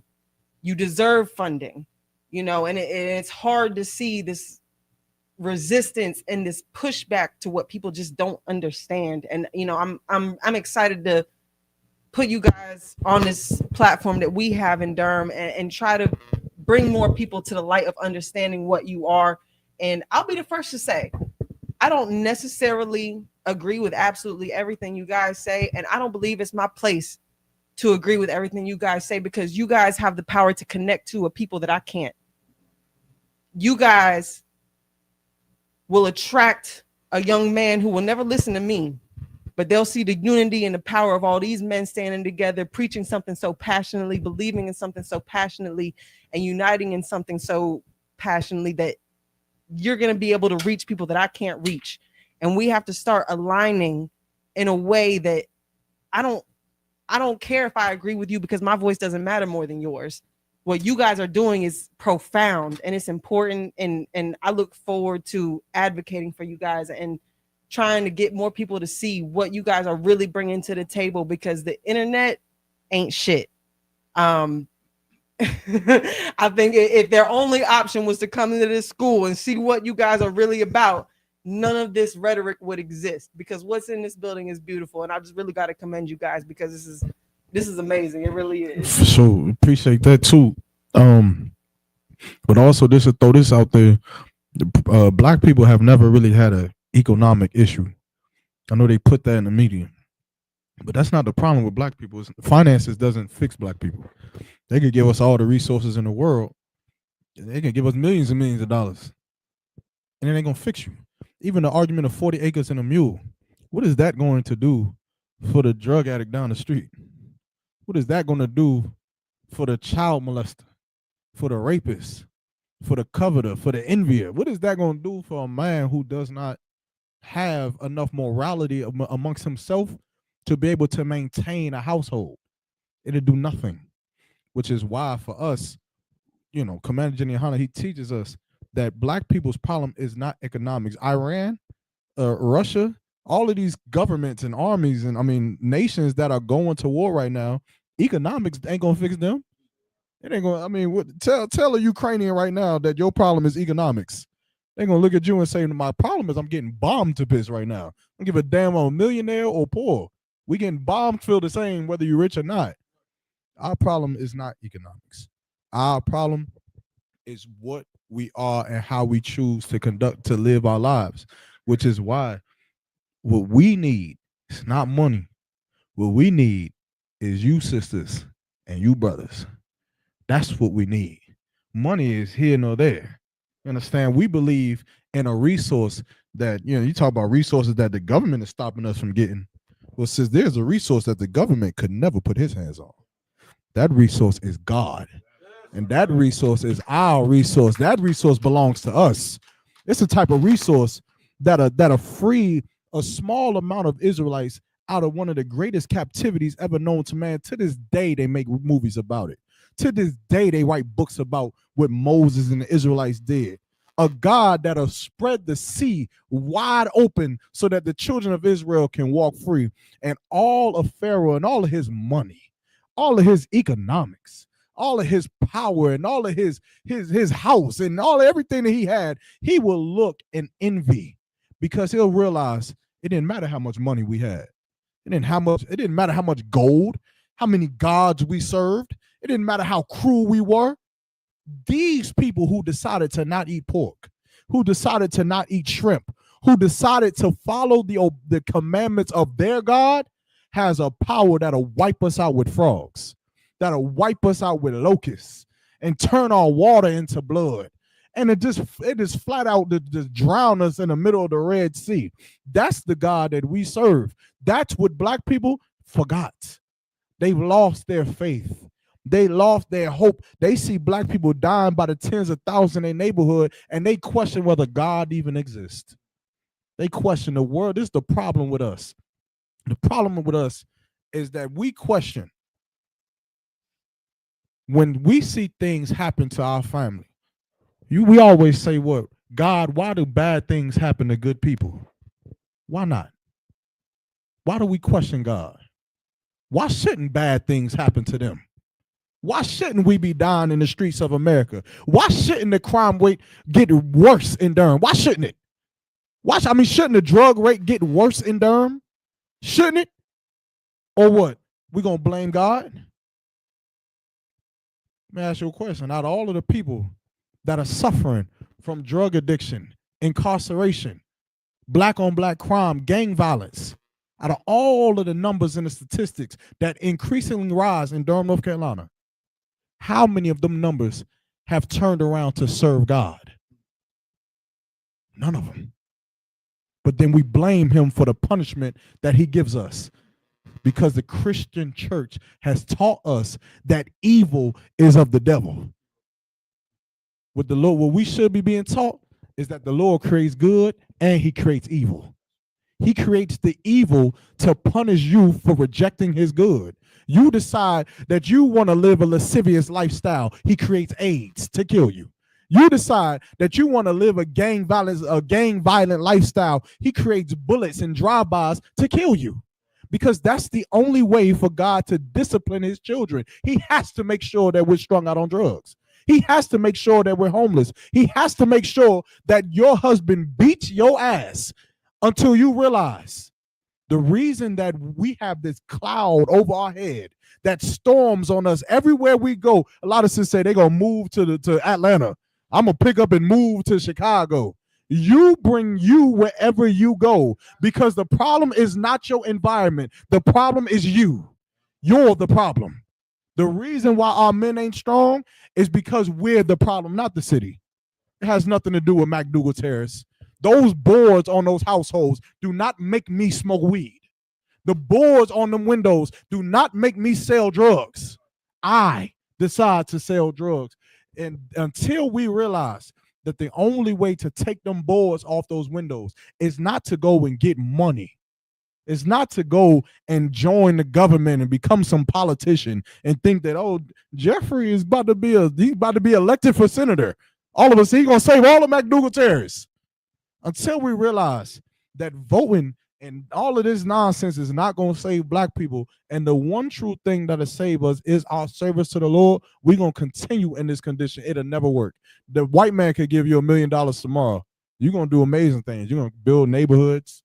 It's gonna be Rachel and y'all neighborhood. It's gonna be nice for about 2 weeks. For about 2 weeks, it'll be nice. Then we're gonna go in there. We're gonna check it out. It's gonna look like McDougal Terrace right now, because we, the people, have been destroyed, and we, the people, have to be fixed. And the only way to fix it is to get into the Israelite School of UPK under Commander General Salah. Come on, question. Where?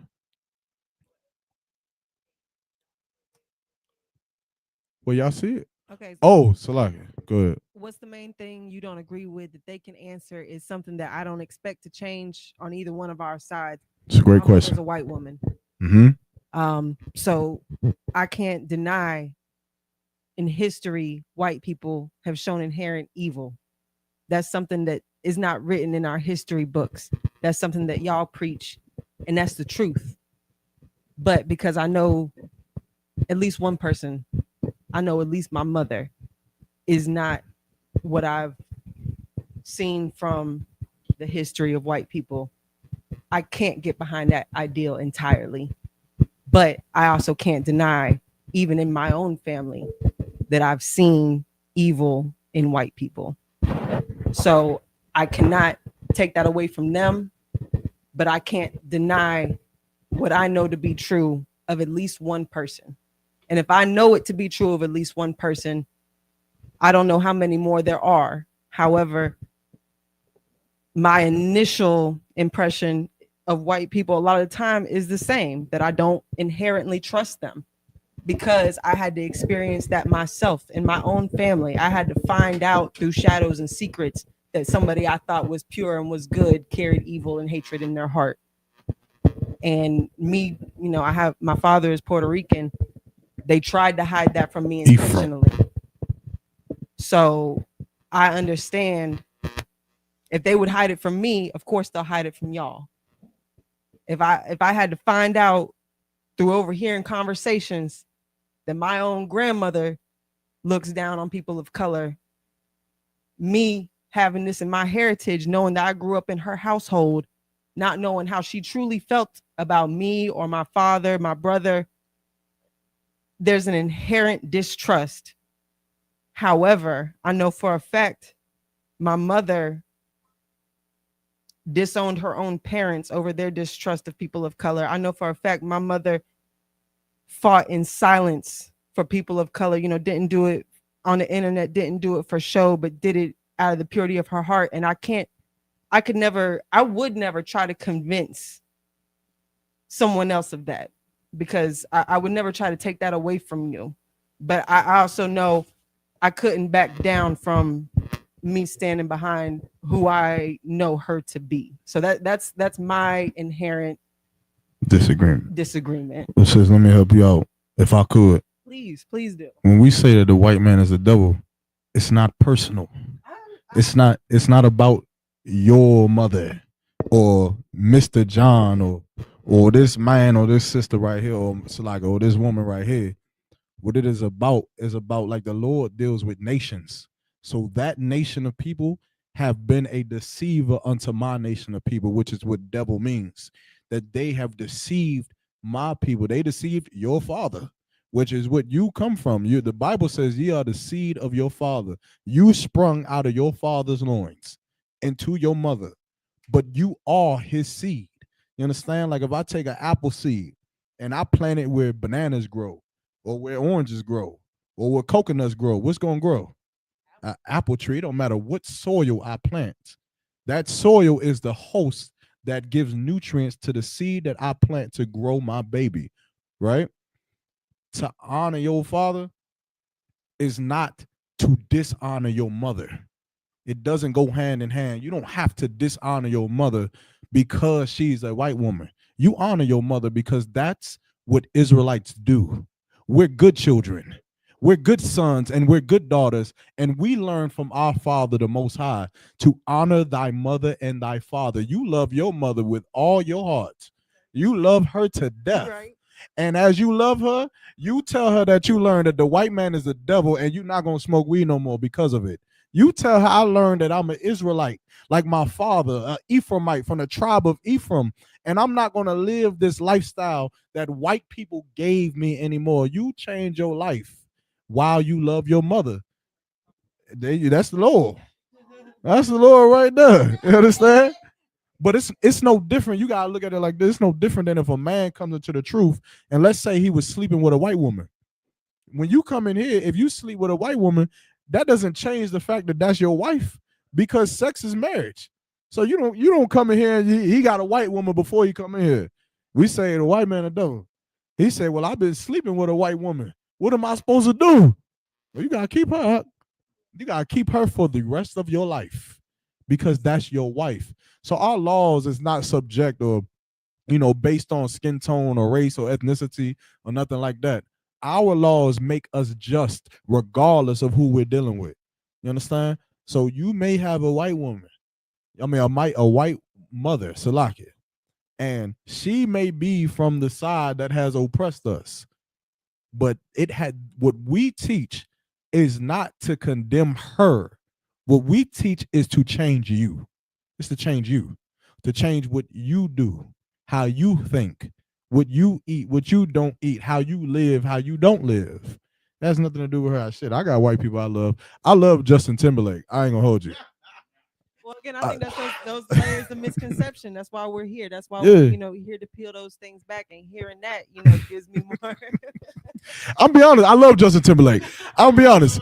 If it go down like how I think it's gonna go down, I'm gonna plead for Justin Timberlake to just roll with me. I'm just stay right here. Hey, listen, pause. But he is gonna sing the song for me a couple of times. Go. If I may say something, like, first of all, we know for a fact that all white people are not wicked. That would be foolish for us to say that all white people are wicked. Because that's not true. So we understand. But as the brother said, the Most High judges the nations according to what that nation does as a whole. So when we were in slavery, when we got on those cargo slave ships, everybody that got on that ship was not wicked, but they still got on that ship. Right. You understand? So all white people are not wicked, but we have to go by what the Most High says. And the Most High says, Jacob have I loved, and Esau have I hated. And so when we see that, the first thing I would do is, who the hell is Esau? Who is this guy? And then we find out that Esau is a nation of people. And nothing that we can say in here is going to change that. You understand? So we love what the Most High loves. Whatever the Most High loves, we're commanded to love. And whatever the Most High hates, he says, hate the evil and love the good. That's a commandment. So that's what it is. It's not personal, but the Most High determines what this world is according to his word. You understand what I'm saying? And we have to, follow suit with what he commands us to do. And we're not a hate group. We don't hate individuals. We don't mistreat any white person. We don't. Name one crime that's applied to the ISUPK. Name one. And they haven't been able to do it. Understand? So we're not a hate group per se. We just hate what God hates. And we love what God. And you know what God loves more than anything else? Israel. Yes. That was deep. That was good. And it's important. I think that's a lot of people where they start from. They're like, oh, I heard this, I heard that. And that's, again, y'all gotta ask. And why we're here to peel those layers back, because these conversations are important for a lot of Look, reasons. we got brothers in the school whose mother is white. Who? Madara, Lacum. We got Captain Kata's. Goddamn, how can I forget? Captain Katazai's mom is a white woman. He's also. You are Captain Katazai, the woman version, pretty much. Yeah, y'all are pretty much cousins at this point. So it's like, again, it's very practical what we teach. A lot of people think, because I made a joke about the Coke Kool-Aid, right? I make the joke to mock the people that hate us. But a lot of people think we literally drink lamb's blood.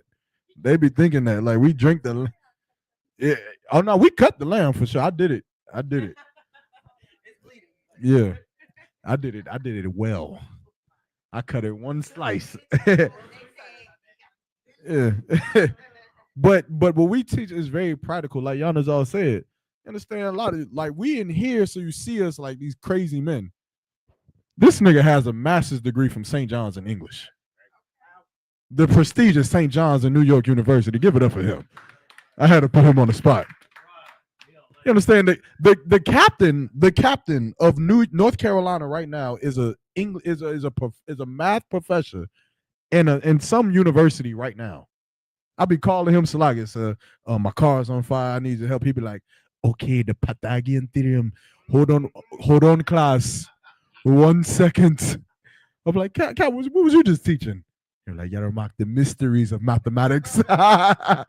But point is, these brothers in here are going out into the world and they're thriving. You know why? Because they're being taught how to be kind, how to be polite individuals, how to go amongst white people, and white people say, oh my God, of course you could teach in a prison. You're like the best brother I've ever met. Undercover brother, it is. That's a They're great. I understand what you're, but they're really great. yeah, because Commander General Yohana teaches us how to be Israelites, and Israelites are not what the world thinks an Israelite is. Israelites are the most kind, most outstanding, most just the best people on the face of the planet Earth. And being in this school, you are required to be nothing less than. That's what we are. You gotta treat that woman with respect, Doc. You can't beat her. You can't do that. Yeah, you gotta treat brothers with respect. You can't talk to a brother any certain kind of way. You can't just curse out a brother for whatever reason because you drunk. You can't just do this and do that for whatever reason because of this, that, and the third. You have to maintain a certain discipline and focus to be in this school because our reputation is on the line. And our reputation is not of our own. For now on, when y'all leave here and y'all talk about the ISUPK, or you hear about the ISUPK, or you chat about the ISUPK in your chat rooms on You're From Durham, just know that our reputation is not of our own. Our reputation is God's. Our reputation directly reflects God. If you want to see God in the flesh, then you look at these brothers. This is the closest thing to God that you will find on the earth right now. It ain't TD Jakes. It ain't Creflo Dollar. It ain't Donald Trump. Forget about it. The Pope, Jehovah's Witness, your Christian pastor, you think that that is God's house? You are a fool. You want to find a place where men can be men and sisters can be sisters, and we can love each other and drink wonderful scotch together. Tequila, Salaki.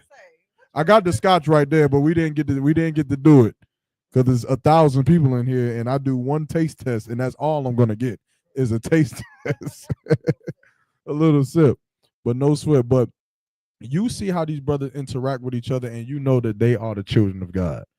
Matter of fact, Christ said, you'll know my disciples by how they treat one another. I'm paraphrasing. You understand? I told you, for one, I told you that this was not going to work. We had a whole dun, dun, dun, dun, dun, dun, dun, dun, dun. Go here, go here, go here, go here, and we're going to end it with this. We had a whole outline, itinerary. I told her Ain't none of that happened. it was not going to work. You said it to me. Talking about you told me. I did. I told you though. I'm just saying. I hope y'all will come back. This was great. I'd love to come back. I enjoyed the conversation. I want to know more. I want to help put the word out more. I want more people to know. I think what you guys do is paramount. I think it's so important that more people can see what you are for who you are and not for what fucking Wikipedia says you are. And I look forward to collaborating with you guys in the future. I want to, like you said, I got to get behind the men who are already serving God and ready to do the work. And that's what I'm ready to do. I want to help you guys in any way I can. That's, from the bottom of my heart, I want to see y'all succeed. Good. Y'all don't need me for that, but anything I can do to help, I want to do. We do need you, sis. You can start by coming to class. Yeah, when y'all gonna come to class? Y'all in here? Tomorrow? You said tomorrow? Hey, give her a mic. She said tomorrow. She gonna be here at the Sabbath service tomorrow. I got my head wrap on Amazon, and I'll be here as soon as it gets. Listen, we got a head wrap for you. Got one for me? Yeah. I got a big head. You got an extra large? I got a big, got extra large. Yeah.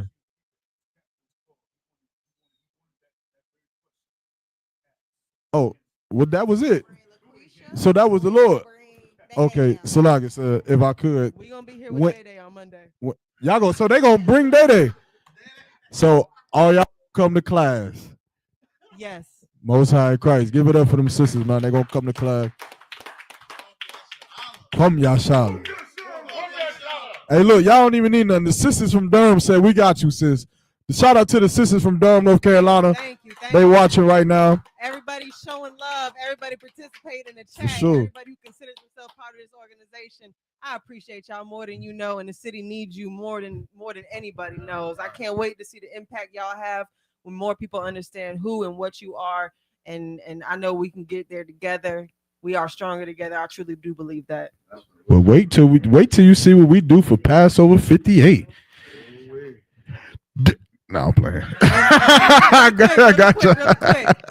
April 26th, you know you from Durham. We are having our Cookout and Conversations event in Hoover Road. We are still looking for more sponsors. We're still looking for more resources. We're still looking for more organizations who want to come out and work with the people. Nobody's getting paid to be there. Nobody is begging the government for nothing. You know, we're trying to live by the standards that you guys set. We're trying to bring this to the community out of the pureness of our hearts, and we hope that we can get more support. Again, we need more men on the scene. I'm counting on y'all. You hear me? I'm counting on y'all to come out there and help us get it done. I'm counting on the community to help us. You said what date again? April 26th. That's a Saturday? It's a Sunday. Sunday? Most Sunday, crazy. Y'all got a microphone and yes, sir, we do. So we could DJ, all that stuff. You can get up there and talk your stuff. I was kind of scared the first time you asked, but now that I understand that you're not the purple motherfuckers, we can do that. Hey, shout out for not being the purple faggots. Yeah, we ain't them. Yeah, for sure. Nah, sis, y'all, you know, of course we gonna run it up. Do Officer Rock. He gonna run it up to who he got to run it up. You know, Lord allowed, this is his city, his own. So if we could do something, we gonna do something. Understand? But just, you know, come out and get a free keep us. It's free food for the city, baby. Keep letting us know. You know, every event that you have, keep letting us know. You know, we'll see what we could get done, and make sure you tell them that we got a cookout coming out too. Come on, I'm trying to help y'all. I got the smoker. Y'all want the smoker? Well, we got a cookout tomorrow for the Do you want the smoker? Nah, we don't like smokers, sis. We like sisters that don't smoke. Nigga fucking up my joke, man. Damn, man. Don't fuck up my joke. Yeah, all right. We like them sisters that don't smoke. This nigga, no, we talking about a real smoker, man, for the meat. Goddamn. Nah.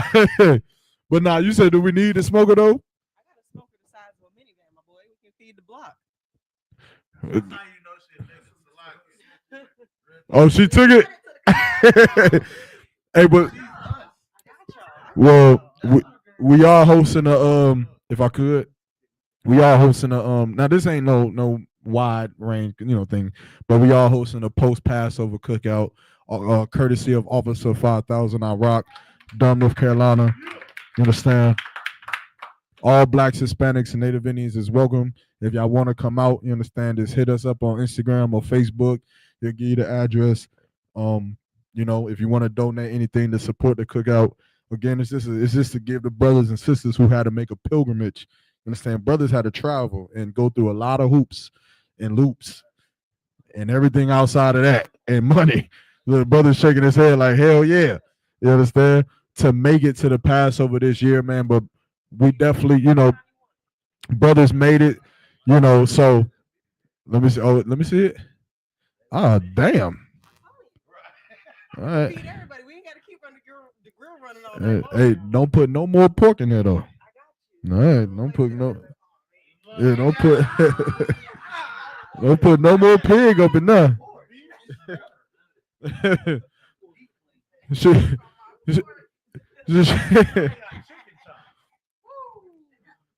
be grilling her little 6 pieces of shrimp at the top.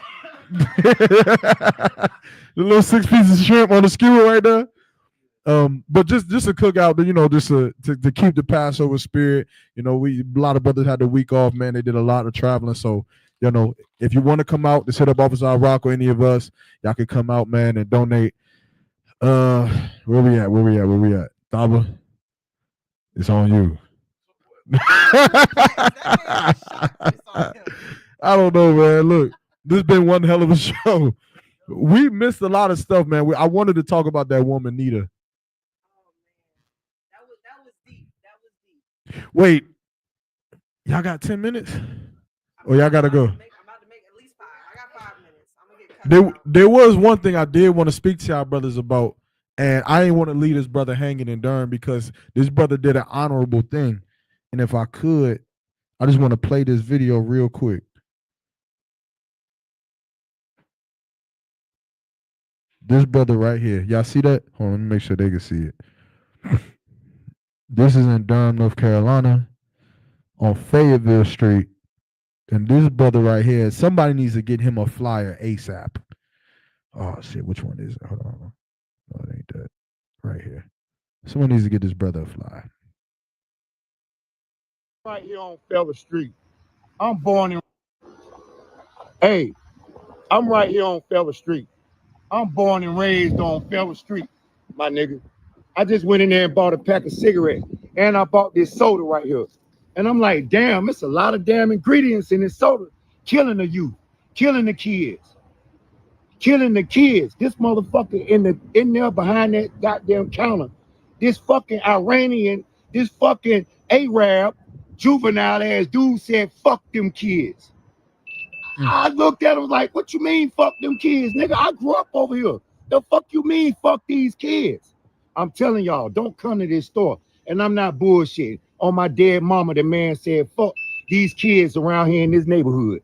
It's my word. I'm going to tell you something. That's a brother right there who has a conscience. He has a conscience.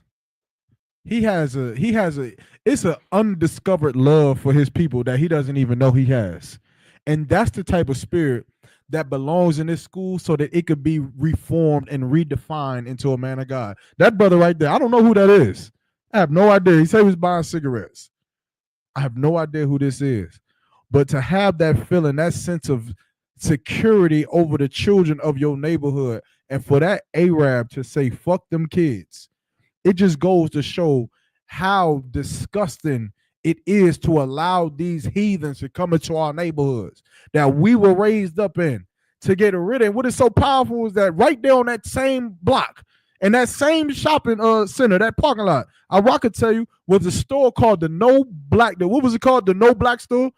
The No Bookstore. Rock used to take me there when I was a kid, when I was 4 or 5 years old.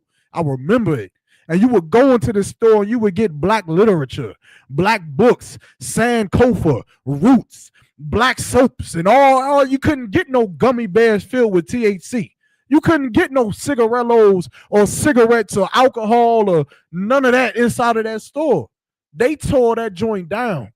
And now we got all of these Middle Eastern corner stores rising up, getting rich over our negligence to protect our own neighborhoods. And now they are turning around and spitting it in our face by saying, F them kids. Talking about your children, black man.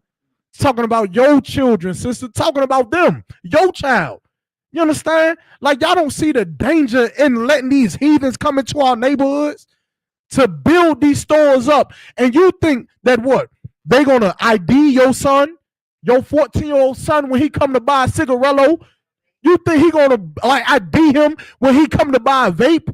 Why do you think the THCs is made into gummy form?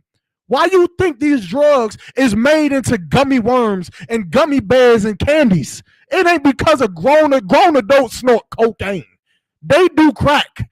They do heroin with a needle in the arm. That's what they do. What do kids do? They eat gummy bears. They eat candy. So how do you get a kid? How do you entice a kid to do drugs? You put it in the candy. And you think they give a damn about the regulations? You think they give a damn about carding and IDing? Nah, they selling them gummy bears to your 16-year-old daughter, and you wondering why you have to take her to the hospital because she done got raped in the back of some neighborhood in some alley late at night. Now you think the problem is her. You beating her because you think she's the problem child. When you don't have no clue that the reason why she lost her goddamn mind is because of these nasty, stinking Middle Easterns coming into Durham, North Carolina, setting up these shops, getting rich, buying up every location where black bookstores used to be, and now they selling your children drugs. You a goddamn fool if you shop at these goddamn stores, man, and don't understand that they need to be moved. Man, if it was up to me, we'd have camp in front of that parking lot tomorrow, man.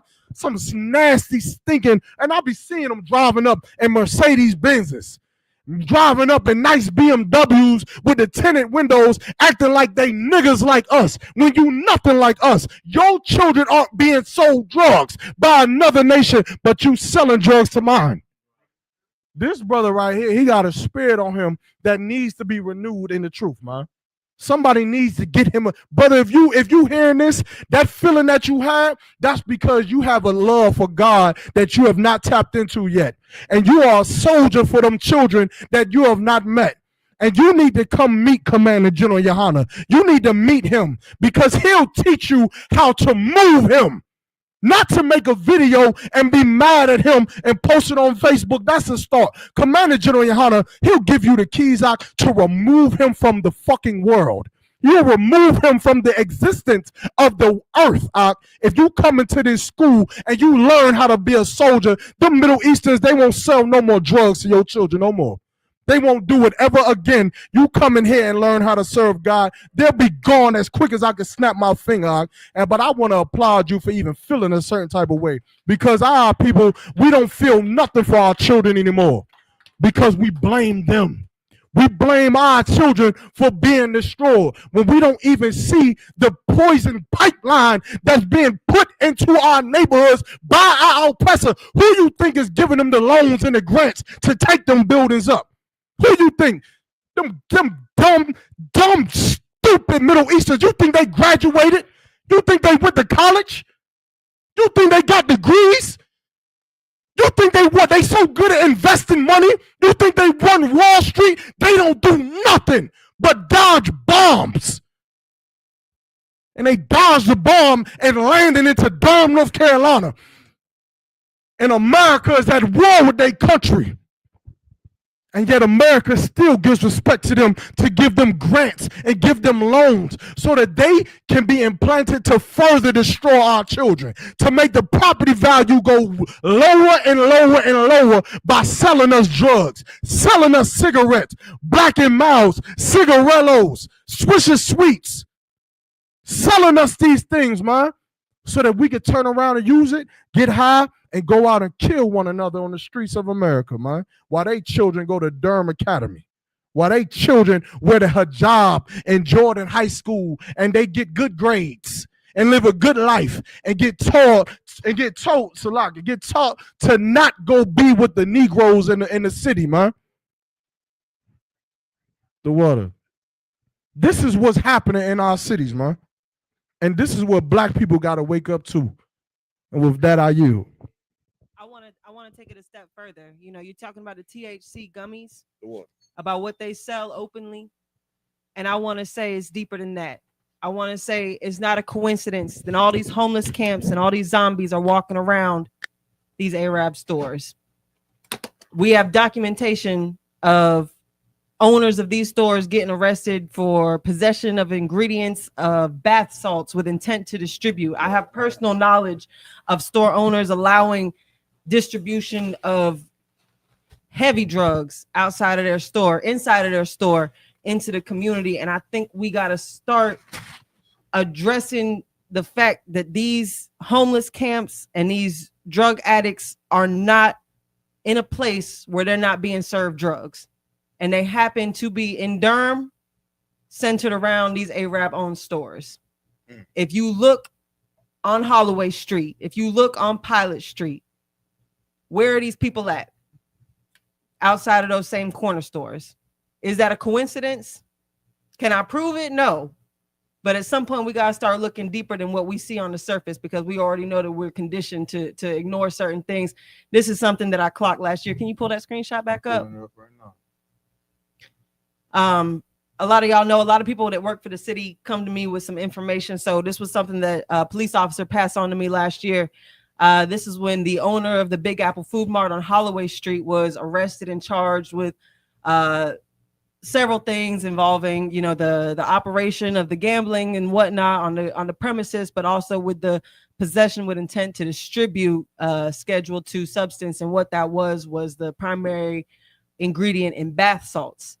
I have personal knowledge of other things going on in other corner stores in Durham here, but I can say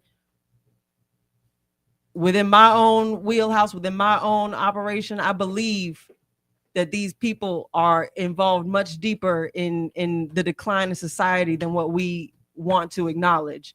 And we see business owners and that's what's, like you said, the THC gummies, that's what's happening publicly. That's what we see. That's what we know is happening. But what's happening behind the scenes, I think, is much more sinister even than that.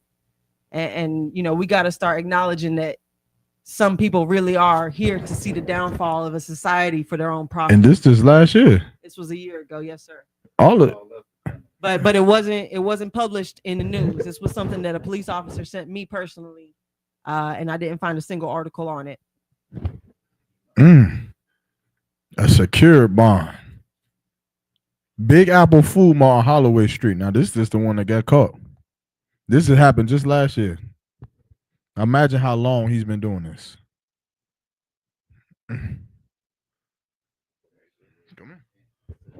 It's like, if I may, in the scriptures it says that these nations, Psalm 83, it says that these nations are confederate against us. And so what this brother brought out was really heavy, because this is one of the ways, and what you're saying is just in line with that. All of these nations are brought over here and they profit in our communities. I'm from New York City. I came down here and I've traveled the country, and everywhere I've gone in this country, it's the same situation. These same nations that God mentions in Psalm 83 are the same nations in our communities, sucking all the resources, selling our children drugs. These same nations, you understand? So these nations are confederate, working together. You understand? The white man knows what these Arabs are doing. I mean, he passed you the information, right? They know what they're doing, but they're not doing anything to stop it, because it's our destruction. Understand? Because we're God's chosen people. You understand? And we're going to overcome all of this if we come together. That's what it is. Anybody else?